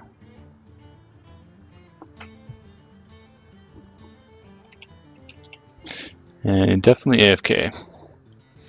Oh, good. As your earlier comments about Golden Pants, he actually does have 5 numbers in his battle deck. He actually does? He actually does. There must be that many Golden Pants that they have to wrap into a 5th digit. I would have never guessed. I would guess that wouldn't be happen, and I'd be wrong, Nice Guy. 100% wrong. Well, that's very curious. Well, Shazad is bumped up. So who is it that we are waiting on at the moment? Shazad is AFK at the moment, so we're just waiting for him to get back. Okay. Well, it's been recorded, so I don't know if maybe he was just AFK to report it on Battlefy, or... Actually, I reported it, nice guy. Well, good for you. That's what I do. Considering we just saw him play a game, I can't imagine he'll be AFK for a terribly long time, so I will sing to all of you. He just got back to me, so... We had no need to sing, crisis averted. Well, it's alright, it's all over. Thank goodness we dodged that bullet, guys. You don't have to deal with that, I guess. Well, we heard enough of your singing better luck earlier. next time, folks. I'm sorry to disappoint you. Alright, both players You'll have to go to my YouTube channel and listen to my delightful lulling voice all over my parodies. Alright, you hear all those clickings, that means that we're almost ready. And here it goes, we're going to get it right off with the very start of this game. Okay. We're going to see mulligans and everything. So speaking of the YouTube channel, I'm going to take 5 seconds just to plug. Check out down over here. We've got some social media icons. You know, the usual: Facebook, YouTube, Twitter, Google+, etc., etc. www.fbu.net is mulligans for his Vol'jin. not on this particular screen, but check all that stuff out to keep updated on our next tournaments, which is going to be, I do believe we will be holding one closer to mid-May is most likely going to be our next tournament. But we're into this game now. No, for next time, nice guy. Do your plugging during the breaks, not during a match. Because there's a loot hoarder that there's all sorts of discussion about. Hey, Proto, did you hear about the loot hoarder? Yeah, that loot hoarder was really awesome. Yeah, remember the time the guy played a loot hoarder? Oh, this is hoarded all the loot all over the table. So, what I wanted to ask you was Golden Pants mulligan for his Vol'jin, which I thought was an excellent Seems to have draw. worked out for him. He was pretty aggressive, and he got it. And so I'm really curious to see. I don't think we've seen yet in this tournament somebody drop a Vol'jin, potentially turn 4 with the coin. Oh, we definitely have not seen that. I don't think we will either. Well, depends if there's a water elemental on the table. That's what I'm thinking. Because that's about as good as it gets, really, for against a mage. Well, against anything, but against a mage, I mean. Unless it's some sort of, like, giant mage. Oh my gosh, it's going to happen! We're going to see it right now. It's going to be awesome. That's going to be one beefy of Vol'jin. Turn 4 Vol'jin. Is he going to do it? He's definitely thinking about it.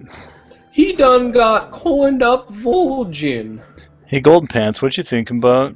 Oh, you know, just Vol'jin stuff.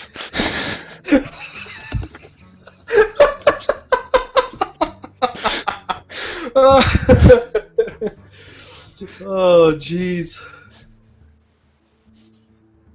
Now I just want him to play Vol'jin because I just want it to happen.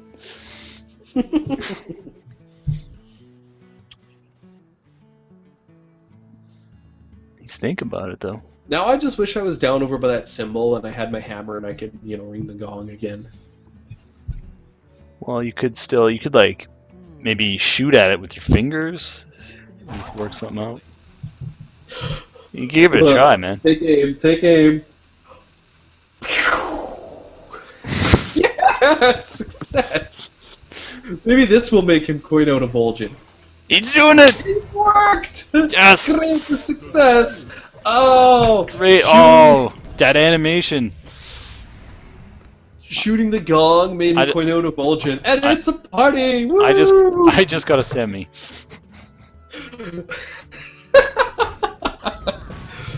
Oh man, this is the most ridiculous tournament ever. Oh, and a well-placed bomb waffer will make short work of that guy. Vol'jin is no more. That was a short-lived Vol'jin. Okay, well... He died young and lived hard. I think smiting the water elemental is a good idea. And you could Akanai too. Yeah. That definitely works. Akanai smite. It's on curve. Sledge Belcher. I like it with better that. than Sludge Belcher. Well, apparently, Golden Pants does Alright. not agree with you. Oh, for crying out loud! Yeah, I would definitely say poly that. What else is in a priest deck that you're gonna poly?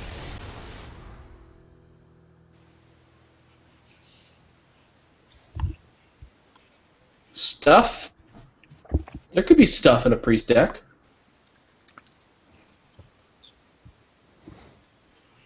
Stuff and things.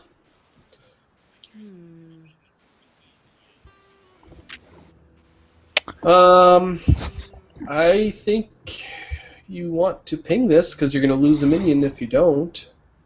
It sucks a little bit for the rest of the curve, but well, I've seen a lot of duplicates. everybody's running 5 duplicates in the decks. That's what all the cool kids are doing these days. I guess if there was ever a time to drop a Screwjank Clunker, this might as well be it. I would have to agree with you. Nice. Oh, 1-mana Screwjank Clunker. Or just don't. Alright. That works too. Hey, or hear this out, Proto. Don't. So it's a bold strategy. See if it pays off.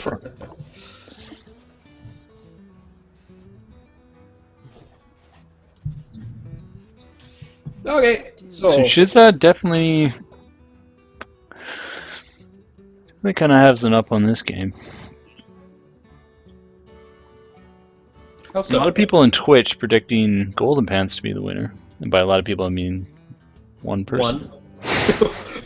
1/24 of the people in Twitch are predicting Shazad to lose this game. But I'm gonna have to say right now, my money is on Shazad. I mean, I just saw this guy take down Heatwave. If he can take down a Heatwave, he can take down any of us, including a guy with a name so common he requires 5 digits to represent his battle tag. Huh. Yeah. So he doesn't polymorph the Sludge Belcher, but he uses it there. But timing plays into this as well, of course. And this is a time where Cabal Shadow Priest is definitely a thing, and definitely helps you out. Wait, no, Shadow Madness is the one that helps you out here, because you don't... Correct. Crap. Correct me if I'm wrong here, Proto. Do you get to attack the same with the minion the same turn if you Cabal Shadow Priest it? No. Okay. I believe Shadow Priest is only means of 2? Well, what the hell happened to my game? I believe it's 3. Shadow Madness is definitely 3, but oh yeah, I think you're right about the Cabal being 2. Do believe so. So we're having all sorts of technical difficulties here. Well, fix it. Come on. Get in there and fix it. Get in there with a Screwjank Clunker driver and fix it. Man, if this is a Screwjank Clunker, I'm gonna laugh. Okay, no. Pass me that arc light spanner. This is kind of interesting. Oh, that thing's gone already. Yeah. Apparently, I've accidentally. Wait, what's going on here? Those are some interesting mage cards in Shazad's hand. My bad, folks. Get that fixed up right The away. Screwjack Clunker does come to the table, and you need a Screwdriver Clunker to fix your technical difficulties here. Yeah, it's a little better. Okay. Alright. That's quite the board for Shazad. He's developed a fair bit of a presence while we've been yammering on about our difficulties on stream. Well, I but- mean, like I said, I think he's answers definitely my here. pick to win because, I mean, Light Bomb is probably a very good play at this point. Must consider. Light Bomb would take care of quite a bit. You could even Light of the... Well... Oh! Light of the Naru, if you want. Mm-hmm. Then Light Bomb is all minions. That's correct. So Light Bomb... Then, yeah, you could just clear the board with a Light Bomb. Let me change your So, yeah, Compulsion Because you could 2 or smite less what's left attack. over. Perfect. I don't think he's not going to go for the Light Bomb play, though. Which I think at this point is maybe kind of a dead card in his hand, then. Yeah, I feel like if there was ever a time to do it, that was it, but... in the light's name. Okay. Ooh, good play. Sludge Belcher, duplicate. And that's going to definitely cause some problems. Absolutely. Put a counterspell on that. That would be a solid play, I think. Well, I think if you Sludge Belcher duplicate, then it's probably just going to die next turn, or it'll force him to pass turn and wait for the mind control. But then you're mind controlling a Sludge Belcher, which is less than ideal. But so either way, I mean, if he puts a counterspell down, he's either going to counterspell the mind control at this point or the thought steal, both of which Well, that's kind of the thing. great uses. I wonder. And if you drop a Sludge Belcher and a Secret, and your opponent just passes turn, you know they're waiting for some sort of spell to do something about this. So then the perfect thing to do in response would be counterspell. One's out on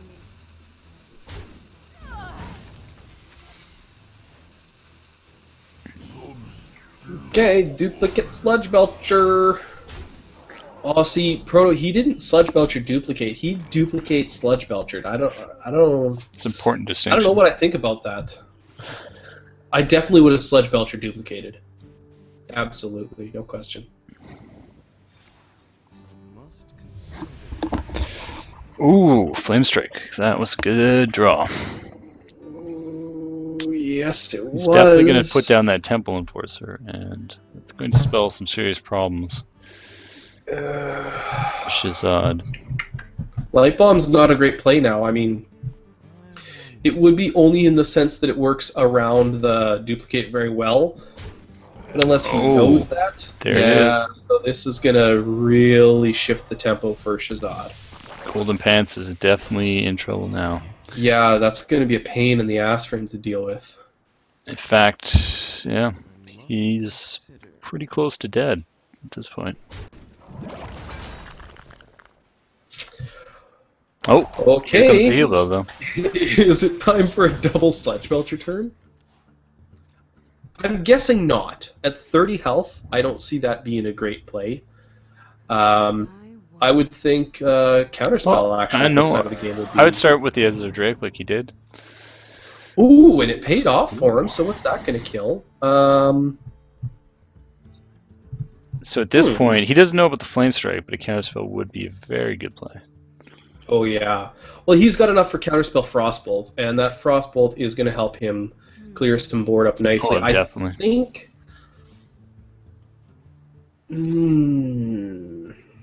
I don't know.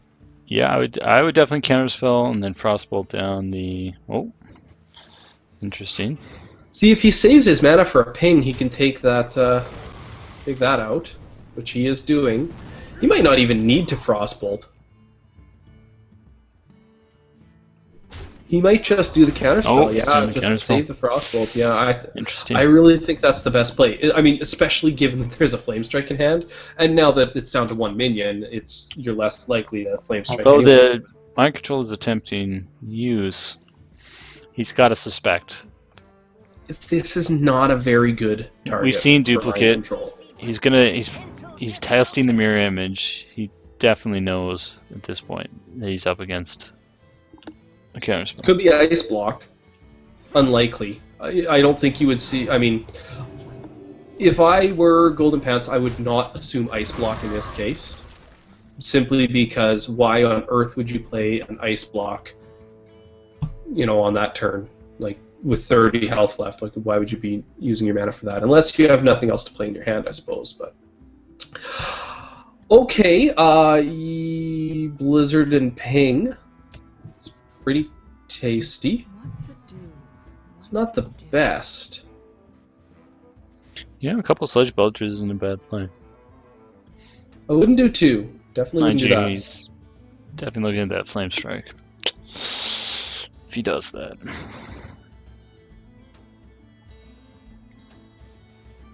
Oh, he might. I kind of like this because It's a good play. if he does this, what's the likelihood that Golden Pants as a priest, this late into the game, is going to be building back a lot of tempo? Oh yeah, actually this is way, way smarter. Yeah, kill the big minion off. Yeah, a great play.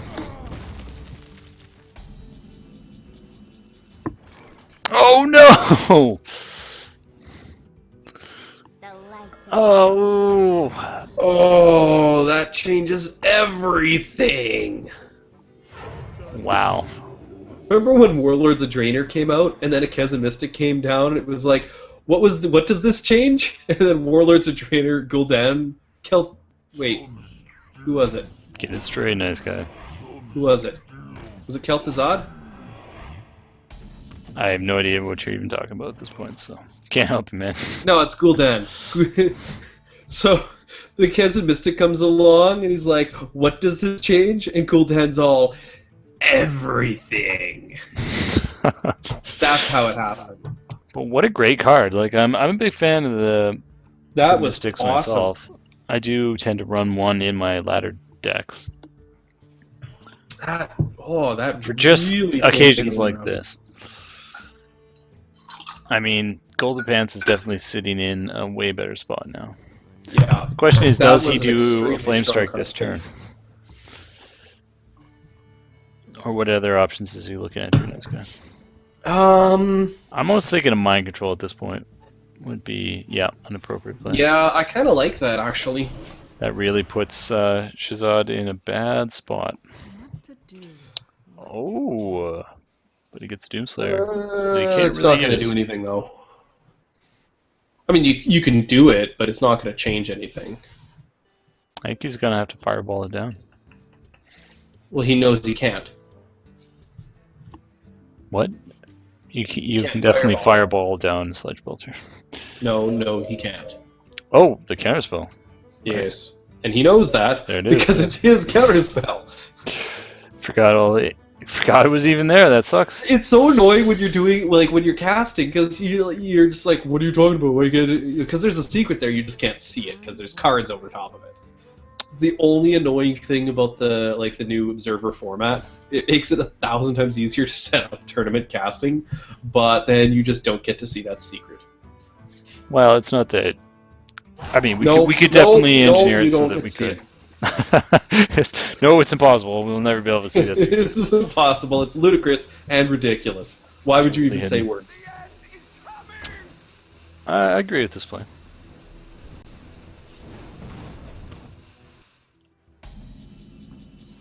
I don't agree with the part where he didn't attack, or do I agree with the part where he didn't attack in? Yeah, I do. You don't have to attack in. Okay. So what do you think Golden Pants is doing? Do you think he's trying to figure out if he wants to Flame Strike? I don't think he's figuring. That's exactly what he's doing. Going for it. It's going to be tough to get to that Doomsayer otherwise, so... Which is, I'm sure, why Shazad did not attack in with the Sludge Belcher to begin with, but... But even though I think that was pretty successful draw out. I mean, Shazad's still in a terrible scenario, but... Oh, and there's the Echoes of Medivh. Always one turn too late. This is almost time to call it. Almost. I said almost. Almost indeed. Indeed, almost.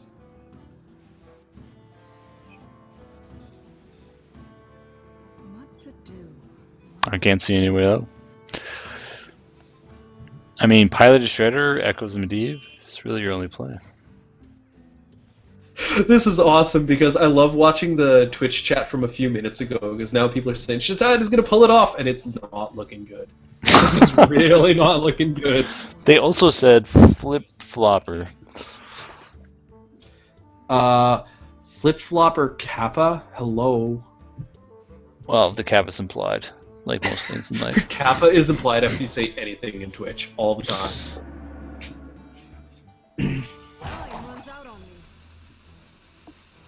Oh, this is just gross for Shazad. Really ugly. He just had to blow a fireball for the sole purpose of popping his own counter spell. Which would have been really nice if it had countered a mind control now, wouldn't it have? Oh, man. Golden Pants has all the tempo and enough cards to keep it. And enough steady health gain to really drag this game out.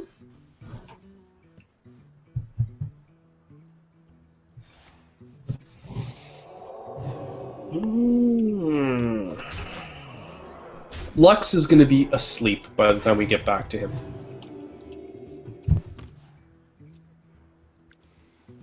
He's probably going to be dead, yes. He will have died of old age by the time we get to him. Oh, man. Shazad wishes he had 11 mana so much right now. But he's not, because he's dead.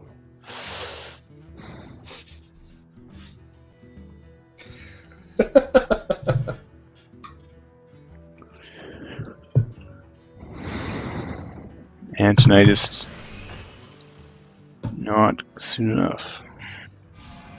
Oh, this is ugly. That's a really big sludge belcher.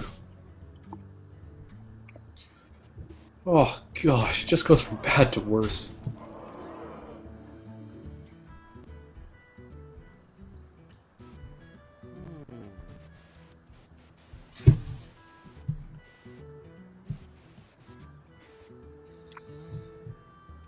What's it gonna be?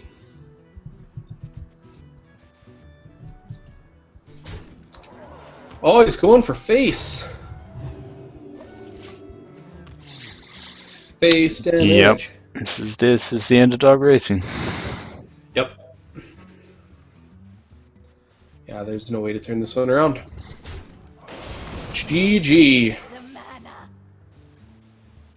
Even a mana addict can't save you. Unless he has an ice block in his deck and the mad scientist brings it out. But that's only gonna buy a turn. Well, congratulations to Golden Pants. He's moving on to Golden Pants Land. Golden Pants going to fight Kano. Where all the pants are golden. Kano with the Epic Paladin deck. So it's going to be Paladin versus Priest. Priest, it's so holy. Can you handle this righteousness? I think not. Way too pious for your ass. That's what this is. Way too pious. You don't even know. You don't even know how pious this is. You don't know. Just waiting on the bracket here. You thought you was righteous? You don't even know. So both players are ready to go. We're just waiting for them to get the match started. It's going to be sacrilegious. I'm in the winner's bracket for some reason. There we are. L46 is the next match. Predictions, nice guy? I'm predicting that this game is going to take approximately 25 minutes, go to near fatigue, and come out with winner. Fair enough. I'm also predicting that I'm going to be horribly, horribly wrong about that because this Paladin deck is quite fast. I'm actually going to put this one in the favor of no. Alright, we'll see. These Paladins have been really, really strong decks, and I think that the aggression from the Paladin is going to be too much. It's just going to be too fast for the Priest. That's my prediction. Like, look at that opening hand. That's a really nice opening hand. Yeah, I gotta admit, that's pretty solid.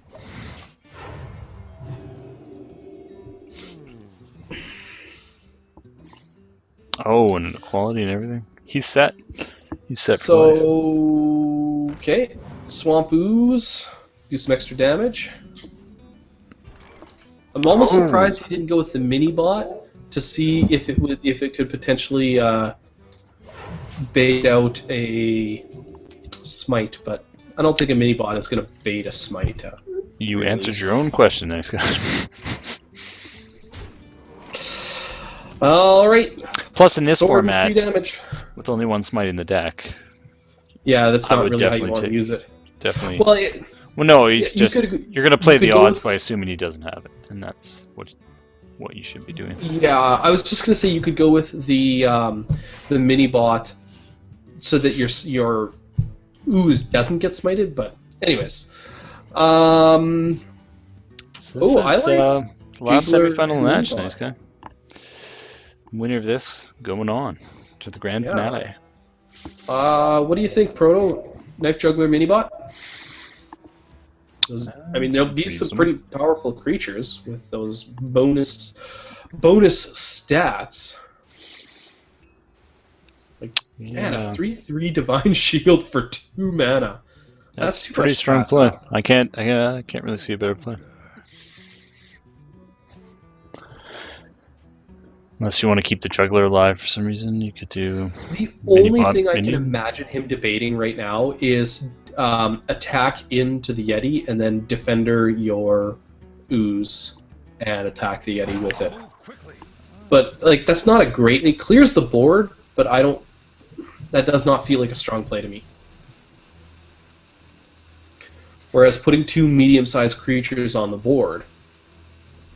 The other thing is, if you put the Knife Juggler down first, you've got a 50-50 shot with your mini-bot at dealing 1 damage to that Yeti. And if it hits it, then you can still just... what the hell just happened? Okay, apparently that's what you do on turn 4. There seems to be a technical difficulty in the game. Is, like unable I'm to wondering play? to hear or- the players here. Might have to restart. Well, the countdown timer started on Golden Pants' side of the map, but not on No's. So, looked like No never got a chance to play that last one. Huh. Curious. We'll see how this plays out. Move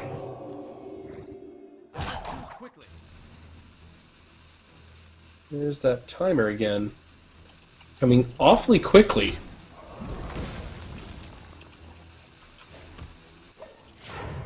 This is bizarre. What the hell is going on?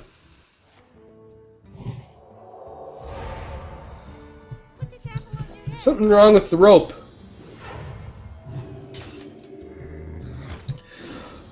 But nonetheless, It could be that he legitimately doesn't play something in those other 2 turns. could be. I haven't heard anything from either of them, so we're just going to go on as is. Dem rope plays. Okay, so what we're looking at here is a whole lot of meh plays. Really nothing good to throw down on the table right now. That's a pretty weak Vol'jin play. It's only going to live, 0 turns. I just got word from No that he did DC for that 1 turn. Okay. So I was able to get back in, and he says he will keep. Keep going. He's a champ. He knows what he's doing. I mean, like, we do have to consult the admin because this is a tournament for $30,000, so we have to be very careful with how we proceed on this.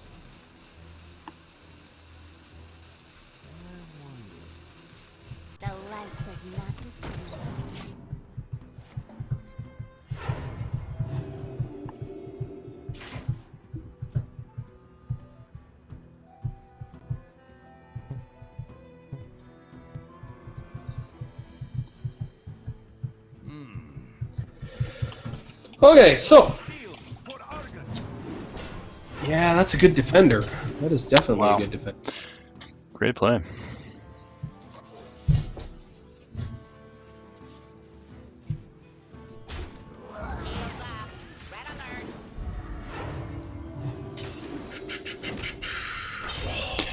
Value mini bot.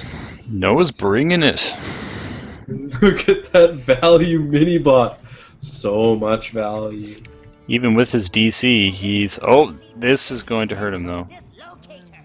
Oh, but it actually ends up helping him in a slight way.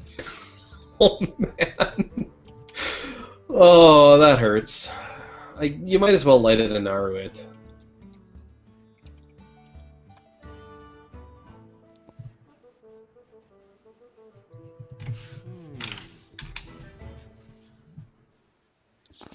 Light of the Naru. No, I don't know. Would you light a Naru yourself? I think throw it on the... Yeah, right on there. Yeah, and that does then the trick. you can get a little more trading out of it. Blessing of Kings. What? What? Say That's what? Man, look at that hand, though. Those are some seriously Like, powerful what do you do? cards. Do you bring out Tyrion?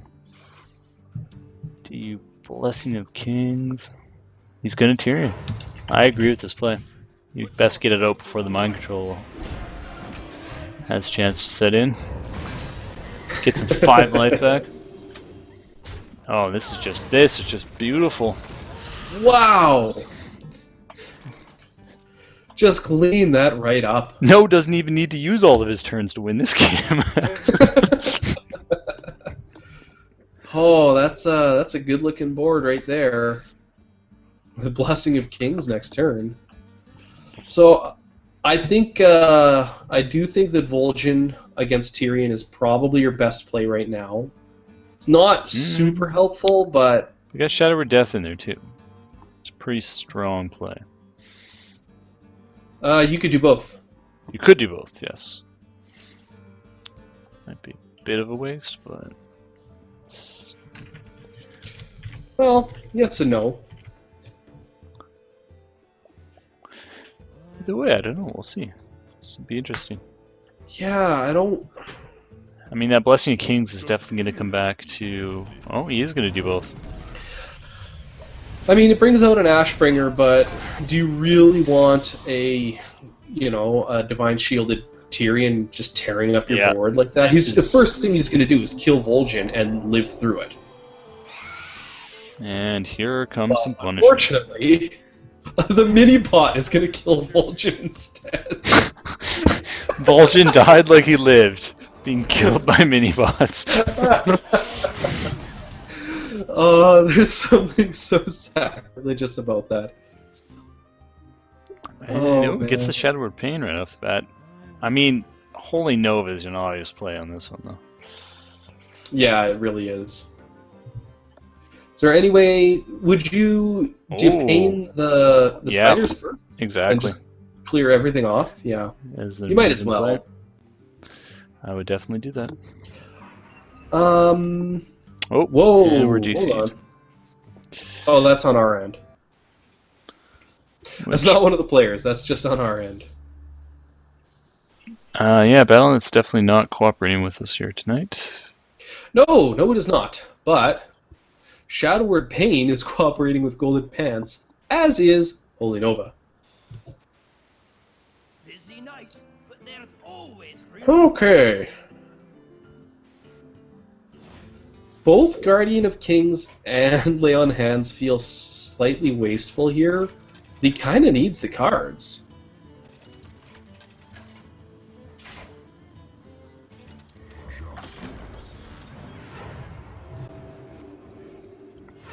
Yep, and we're thoroughly broken now twice.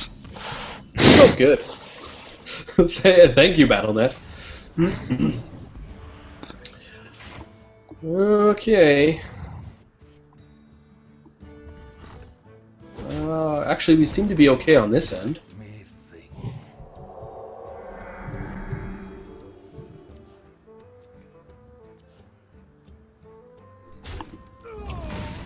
Yeah, cards.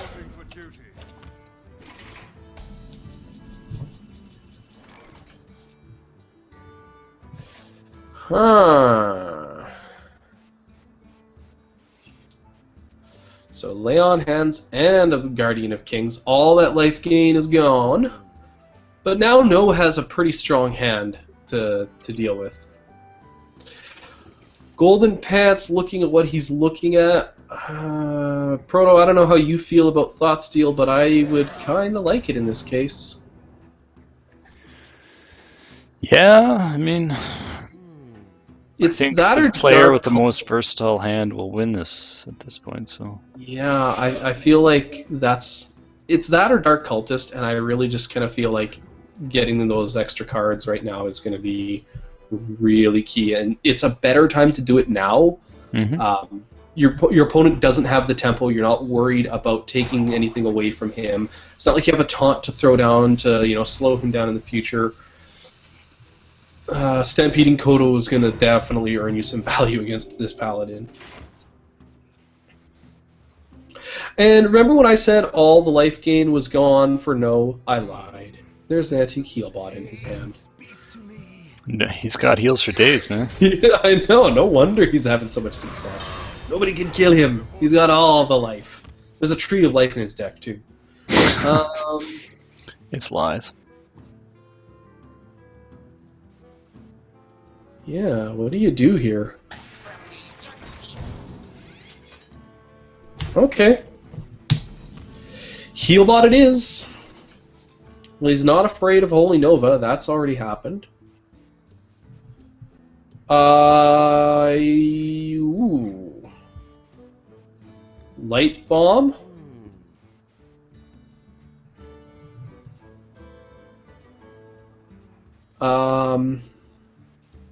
Actually, if you True Silver Champion and kill the Acolyte of Pain, then Light Bomb becomes a pretty nice play.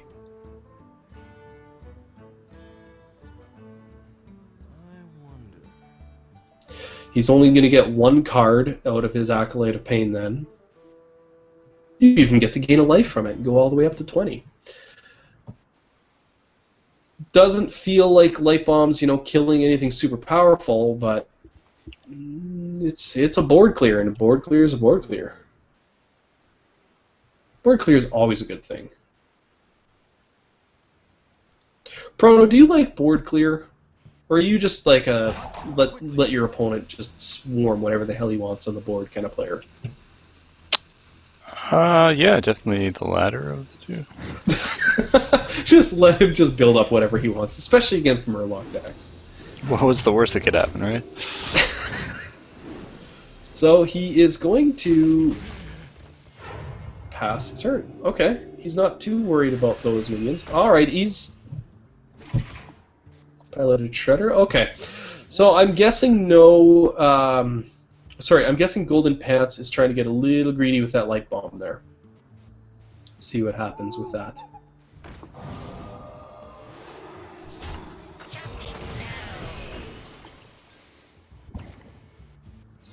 Reporting for duty.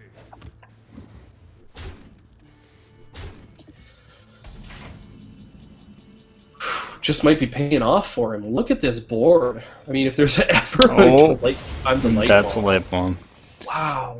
And to continue with the trend of healing, Oh. Healing Totem. Well, that's gonna. Or should I say, That's not gonna. Healing Totem. It's a Vitality Totem. My bad. Oh, he's not Oh, worried about Sunwalker. taking out this turn. Okay. I still would have Stampeding Kodo'd, I think. Oh, he doesn't have enough for it. I'm an idiot. Never mind. That's 11 mana. Although I'm a little surprised he didn't attack into it. No, that's still horribly broken. I honestly don't understand how we are seeing this game. and somehow the other instance is broken, but it seems to be working, and whatever. Yeah, Okay, I so... can't even begin to. Oh, Oh, Shrinkmeister! Oh no, go back! What happened? What happened? no, no! Stop it! Oh my gosh! I can't believe it! The Kodo killed... Oh! Best use of a Shrinkmeister I think I have ever seen. That was outstanding. Wow. What The Kodo value? killed the Sunwalker outright. It's time for mustard. Or it's time for mind control tech. Actually, mind control tech stampeding Kodo is not a bad play right now. And then build a dude. Reporting for duty. Gotta build the dude, man. Reporting for duty. He's gonna muster for battle, though. Okay. I can get behind this. Ooh, that value on the Seagent, though. Fortunately, fortunately no spells. Go is Just- so lucky that there's no spells in that hand. That's insane. that could have gone south real quick. Yeah, play your Seagent. Or do this and then play it for free. I mean, it doesn't much matter. You can drop anything you want this turn anyways.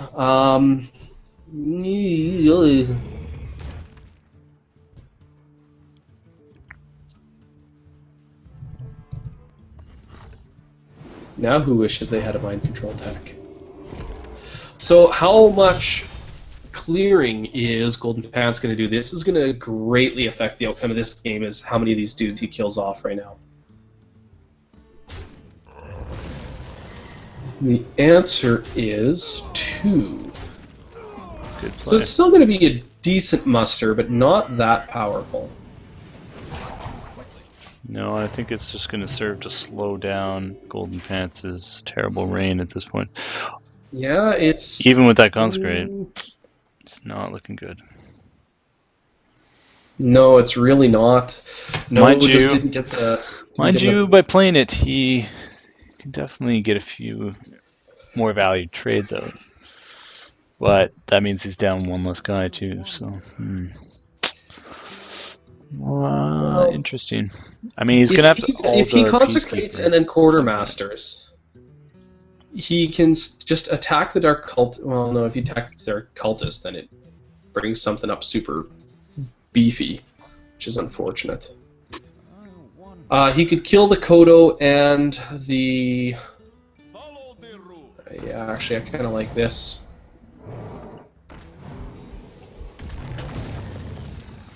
Oh, just kills the Sea Giant. Wow.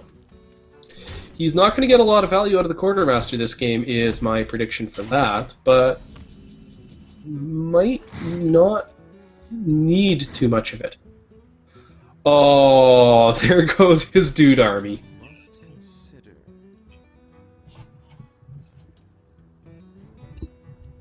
There is only one play left in Golden Pants' hand. He just has to, No, gosh. Okay. Wait, no, he can heal. It's okay, he can do this.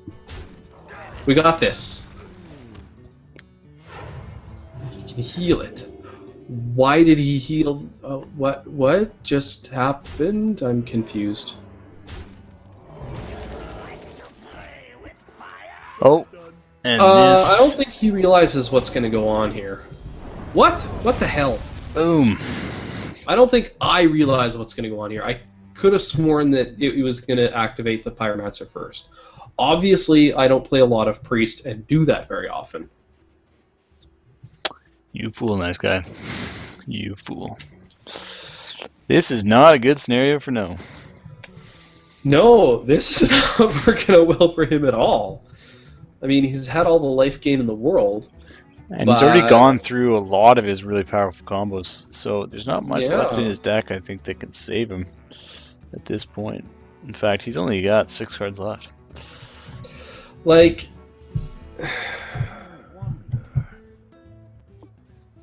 oh, even Consecrate sucks because you'll end up killing a Dark Cultist and just beefing something up. I guess you Humility the I think at this point, yeah, he's Injured just gonna... Master. He can't afford to take that much damage. Yeah, like you have to, but it sucks. And then Reporting for duty. no, he's not even gonna Humility. Oh. Of all the single cards that Golden Pants could get that are like not life-changing but incredibly helpful in this scenario, this is definitely one of them. Definitely one of the things at the top of the list. Of all the cards he could draw, this is a card.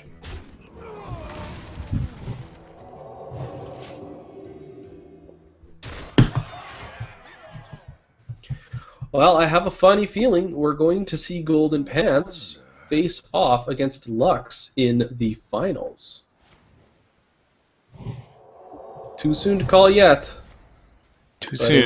it's not looking very good for no. To arms, men. It'd be pretty solid bet if you did call it. Ooh, that's interesting. But I see his plan. Let's see if a bad bomber can throw a monkey wrench in that little plan. It just might. I don't know if I'd even play the Mad Bomber. I think you called it with the fatigue thing, though, nice guy. This has really come down to the wire. My original prediction of 25 minutes and then going to fatigue and someone Actually, will I win. didn't start a timer, but we're close. Well, considering we're almost a full bracket short of our last tournament, and this tournament is still a ways from over, and it's already gone longer.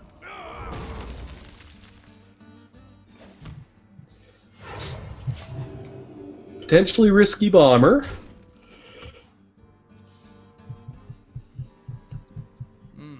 Highlighted Sky Golem will be an excellent play. Yeah, that's helpful. Oh, and he gets the taunt. Cool. Now, does he work down that Blade Master, or are you just going to go for face at this point? I definitely agree with the face, man. Yeah, go for face. And actually, Noah is pulling this one off, man. I think he's got it. What the hell just happened? Hold on. He's got 9, 11 on board, so there's still another Yeah. turn left here. He's got one more turn in. The Golden Man definitely has to pick his battles carefully here. I think Golden Pants... Ugh. He has to use the Blade Master to pop that shield. Or Smite. But I would recommend the Blade Master. It's not doing a whole lot of good for him the way it is. I think healing up the Kodo is a good move to attack in. But then it's just going to die next turn, and you kind of need the healing on yourself, but... Ugh.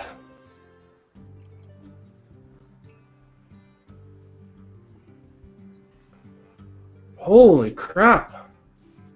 This is a hard call. Quickly.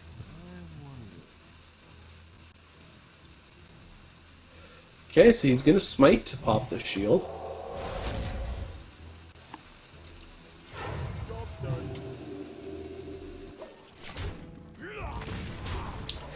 Send his minions in. Oh, Avenging Wrath! Oh, Oh my god! that is going to be the You've end. gotta be kidding. Just came right down to that. Just boom. Top deck. GG. JJ. Good game. Dem Hope you top like. decks, man. Oh, wow. So I called it when I said no would win. Totally not how I saw that one playing out, though.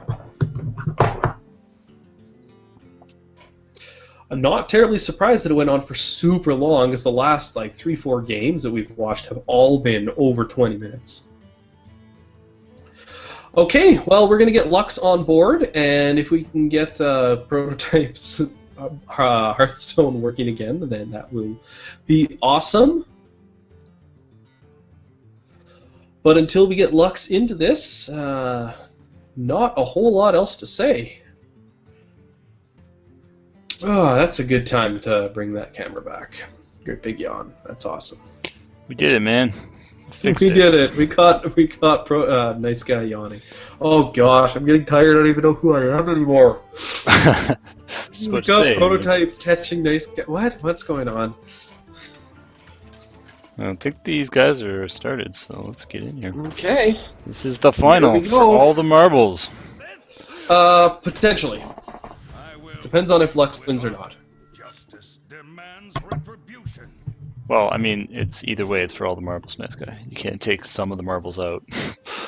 Well, if No wins, then it might not be. Then it wasn't for all the marbles. Then the next game is for all the marbles. It's still all the marbles, man. They're still on the table. Somebody's walking home with those marbles. That's all I know. Stop Who's talking it about gonna damn be? marbles. Let's get your Okay. predictions in Twitch. Hot paladin on paladin Call your action. bookies. Just the way I like it, man. If I could call earlier today for like Proto, what do you want to see in the finals? I'm like, I want to see hot paladin on paladin action. Just two guys. Paladin. You know what I want to see? Monster for battle. I want to see not split screen My bad. because it sucks. And a really good opening muster for battle from No. Yeah, I mean, absolutely. that is a really good tempo play. Yeah. And unfortunately, it's definitely going to take- get consecrated down right now. Yeah. I mean, it's pretty hard to say no to that. You don't want to use your consecrate this early, but you kind of have. Well, he's minimum 2 turns away. Like, he's not going to quartermaster next turn. So Coghammer allows you to definitely kill 2 of gonna those Coghammer. right now. Yeah, I actually agree with this play, Nesca. The thing about this play is that this kind of lets you see if he's got quartermaster in his hand, because if he builds a dude right now, good chance that he's got quartermaster. Building dudes. That's what it's all Or about. it means he's got terrible plays, but then you don't have to worry too much. But piloted shredder here. I love piloted shredders. Those things are just awesome. Yeah, they're definitely an auto-include, I would say, in most decks. Really good use of Wrath there. Chances are whatever the piloted drops will be able to be taken up with the hammer too, so I would probably go with the hammer myself for the play. And after I think it's a good one. I mean, fits the curve. You get cards, you kill And minions called without it. taking damage, and yes, absolutely you called that. Huh. So that tempo play for No not paying off as much as he had hoped. Let me think. He does not have good minions to put on the board right now. He really does not have good minions to put on the board. So he's going to play it slow, which is a good idea at this point. Unfortunately for him, Lux has all kinds of good plays. And I think...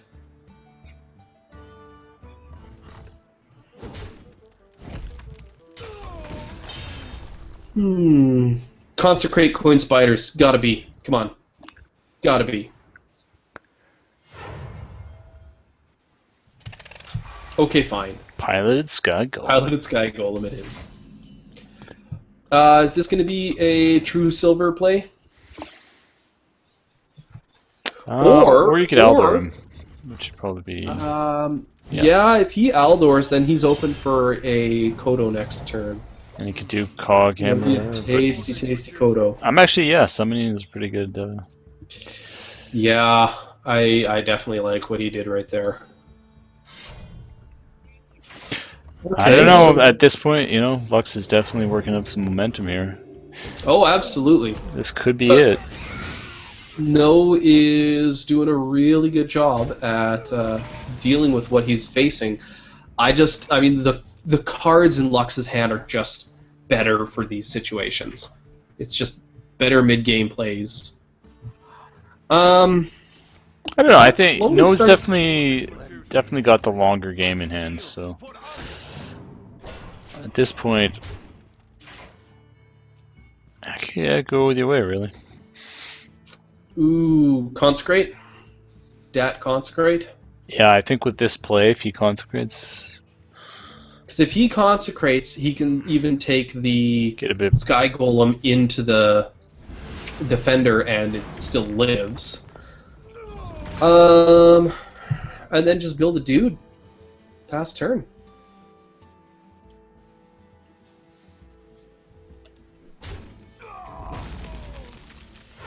And that's what it's going to be. Attack the one in Spider in, of course, and save the True Silver Champion for later.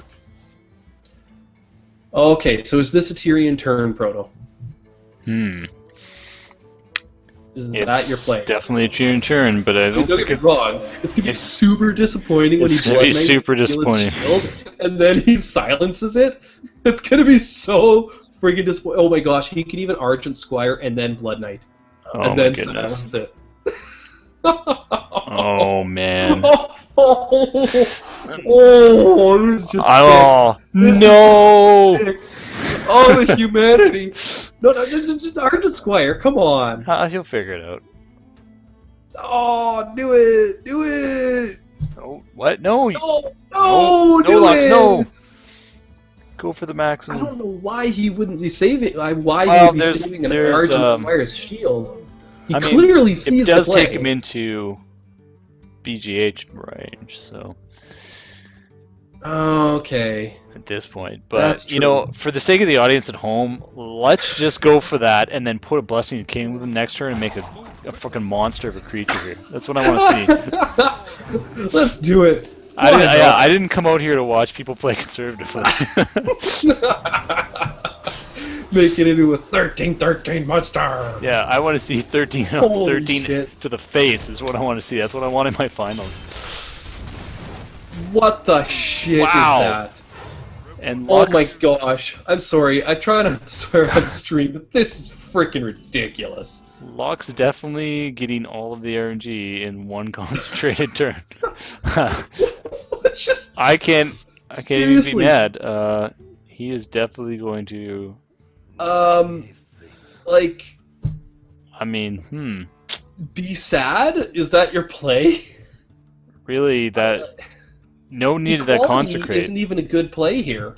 It's not the worst play, but yeah, you're right. It only affects 2 minions, really, and one of them you're probably going to end up humiliating anyways.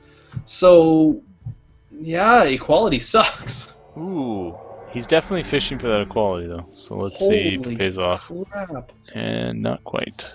This is brutal. Good call in the humility. He's going to stay in it. No hanging on, but he's going to take some face damage. Oh, he's going to take a hell of a lot of face damage. I don't think we're going to see Blessing of Kings now. It's kind of just stupid to do it now. He's working At him 12 over life, like a I'm fine honestly a masseuse. little surprised he didn't defend her. Like, Paladin's not exactly known for OTK, but still. No has to get back out of this pit.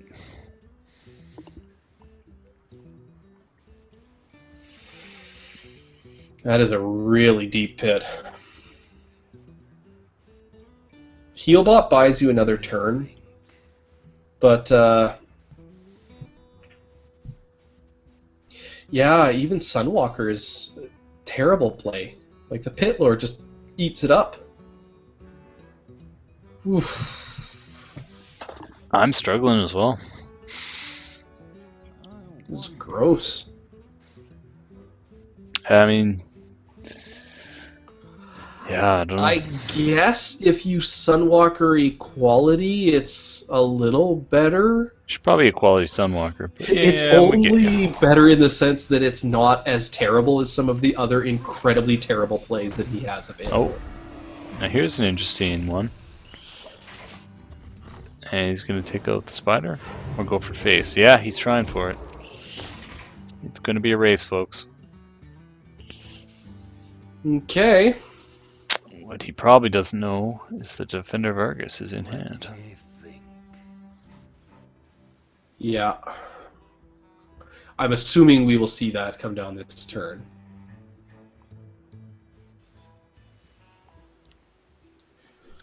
Man, I can't even imagine what it must be like to play in this game, though. There's a lot of... This is the epitome of pressure, because any one of these moves might screw you out of the championship. Okay, Proto, so Bomb Lobber works really well, actually, Oh yeah. because you still have to sack one of your 1/1s off, and that leaves you room for Defender. Yep. I think that's probably the best play.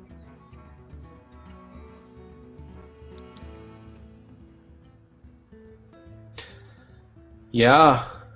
And then you... Oh, yeah, actually, that's a really nice one.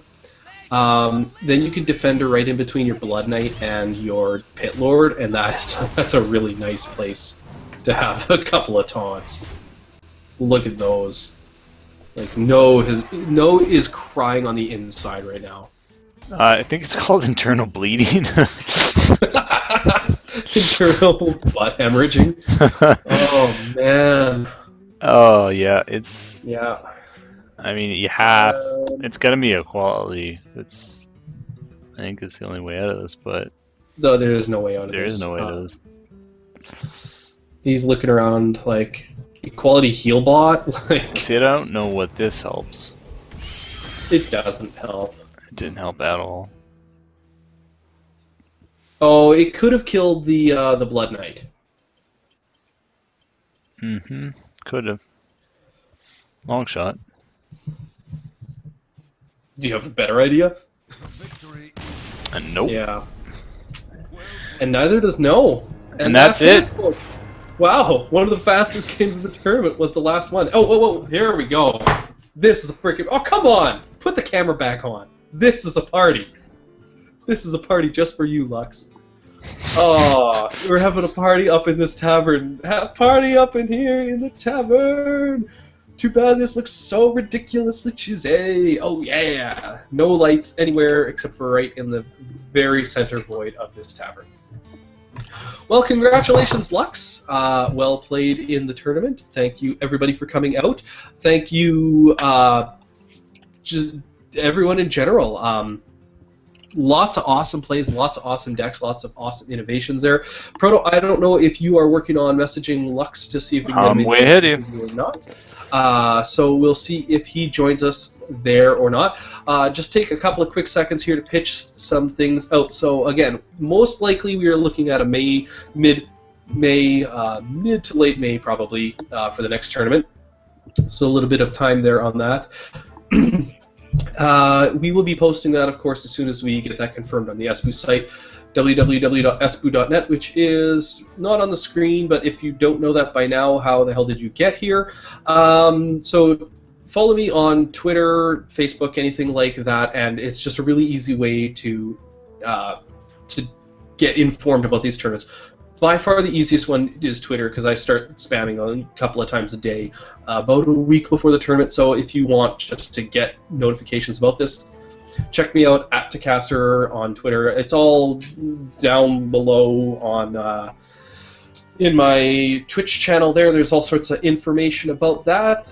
We will be holding these tournaments again for sure. So let us know what you think about the format. Let us know if you have any ideas for other format stuff. You can tweet those at me, throw them on the Facebook wall. You can email me, tacaster@gmail.com. I think that's actually one of the... I don't think I have that in here, do I? I don't have that, but I've got my Google+, which is, of course, linked to it. So just a gajillion different ways. Message me on Twitch. For crying out loud, if you can't figure out how to get a hold of me by this day and age in freaking 2015, then just go home. I'm sorry. So, let us know whatever you guys are thinking. No, Skype. There's another one. Let us know what you guys are thinking about sort of any formats that you'd like to see, how this tournament played out, if there's anything different you'd like to see, anything you'd like us to add, whatever you got. So thanks to everybody who came out. Thanks to all 24 of you who are left in the channel. It's awesome, just fun to do this. We're happy to see people show up and play. Happy to see people watching the tournament. And it's just a super fun thing that we like to do, and like to do this for people. Congratulations. We're doing it for you guys, man. What's that? And we're doing it for you guys. Yay! Congratulations to everybody who won a Heroes of the Storm beta key, and congratulations big time to you, Lux, for winning $20 on BattleNet gift certificate, which, if you live in Canada, costs like, what is that, like $69 by now, I think, with what our currency exchange rate is at. It's a good price. Yeah, I'm exaggerating slightly, but it's pretty gross. Anyways, Proto, what would... number one, do you know if we have Lux coming in at any point? And number two... I think he went AFK to like FAP or something over his victory. But FAP about being awesome. I don't think we're going to be able to do any interviews with him this time, but hey, Proto, closing remarks. What do you got for us? Great tournament. We saw some awesome matches. Like a lot of cool players from previous tournaments coming out, a lot of previous winners that we got to follow. I mean, it was a slugfest. We had some really good players getting KO'd. And awesome final, actually. Awesome lead up to it. Couldn't ask for a much better tournament. A lot of DCs, but other than that, we're okay. Definitely what we will be doing is, I mean, every time we do a tournament, the meta totally changes, so we try and do something the next time a little different. We may or may not tweak the commander thing, because it's clearly leaning in favor of Priest, Mage, and Paladin, which we kind of knew it would do, but we don't want to start seeing our tournaments just turn into the same things all the time, so it's awesome to see these deck innovations coming out. Thanks to everybody for designing and playtesting decks and just enjoying the Hearthstone scene. Looks awesome like Lux see. is going to join us on TeamSpeak, so okay, we can get a quick word in for him. Lux. I'm going to jump on TeamSpeak, and we will be ready to go in a minute here. So hold on, folks. Don't go anywhere. We've got interviews coming at you. It's actually one interview, nice guy. We've got interview coming at you. Oh, there he is. We got Lux on stream with us. Okay, hello, sir. Thank you for coming out to win the tournament and win not my, but Prototype's money. Thanks. So, Lux, maybe tell us what got you to choose Paladin for the tournament, and how did you build your deck for this? Well, I figured that Tyrion's basically the best class legendary in this game. For this type of format. So I was actually really surprised that the only other Paladin was No. Yeah, but Paladin just makes a really strong tempo deck, so that's why I figured it'd be the best here. Yeah. Proto, you might remember a little better than I, but if I remember correctly, I don't believe No was the only other Paladin, but he was the only other Paladin who had much success. Is that correct? I'm trying to remember. I mean, Paladins overall did really well this tournament. We saw a lot of climb up, but No was pretty much the only one who we saw a lot of. Had success. Yeah, a lot of people got eliminated. He's the only one that I saw. I played a bunch of other stuff. I don't remember exactly now. So Lux, you obviously had a huge chunk of time there in the middle where you got to sit, chill, and stuff. Were you like playing games or anything, or doing anything to sort of keep yourself a little more active? Yeah, I've got a couple friends in this tournament as well, so I was watching them. Oh yeah, right on. My brother a few times. Maybe just talk about the format and what you thought we could maybe. I mean, this is the second time we've kind of run this format, and it seems to be a pretty good hit. But given the fact that things trend towards Paladin and Mage, or then Priest, I don't know how could we maybe tweak this going forward. Tweak it. It's a complicated question, I know. I don't know if doing class legendaries was the best, purely class legendaries, because that rules out a lot of decks, like Shaman, and I guess Hunter, for example. Yeah, actually two classes we never saw a single. Which I don't exactly miss Hunter, but I don't think anybody does. Well, maybe for next tournament we'll have some format around the new Blackrock cards, but we're always hard at work coming up with new formats. But hey, just wanted to say thanks for coming out. Great work winning the tournament. You just flawless that whole thing, and you now earned your place amongst the wall of champions in the ESBU tournaments. So congratulations again. It's a good haul. Ooh, thanks. You're in good company, good sir. Anything else to say, nice guy?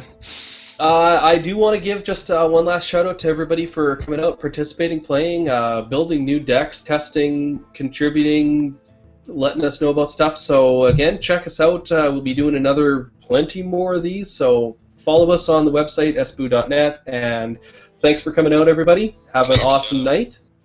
All right. We got one shout out. Can I'd like to give a shout out to my brother for missing Lethal and letting me bench the finals. Oh! Just so we're clear, who exactly was that? Golden Pants. Golden Pants. Golden Pants. Well, he also played very, very well, and good on him for missing Lethal. On that note, until next time, I'm Prototype. And I am the caster. Thanks everybody for coming out. Have an awesome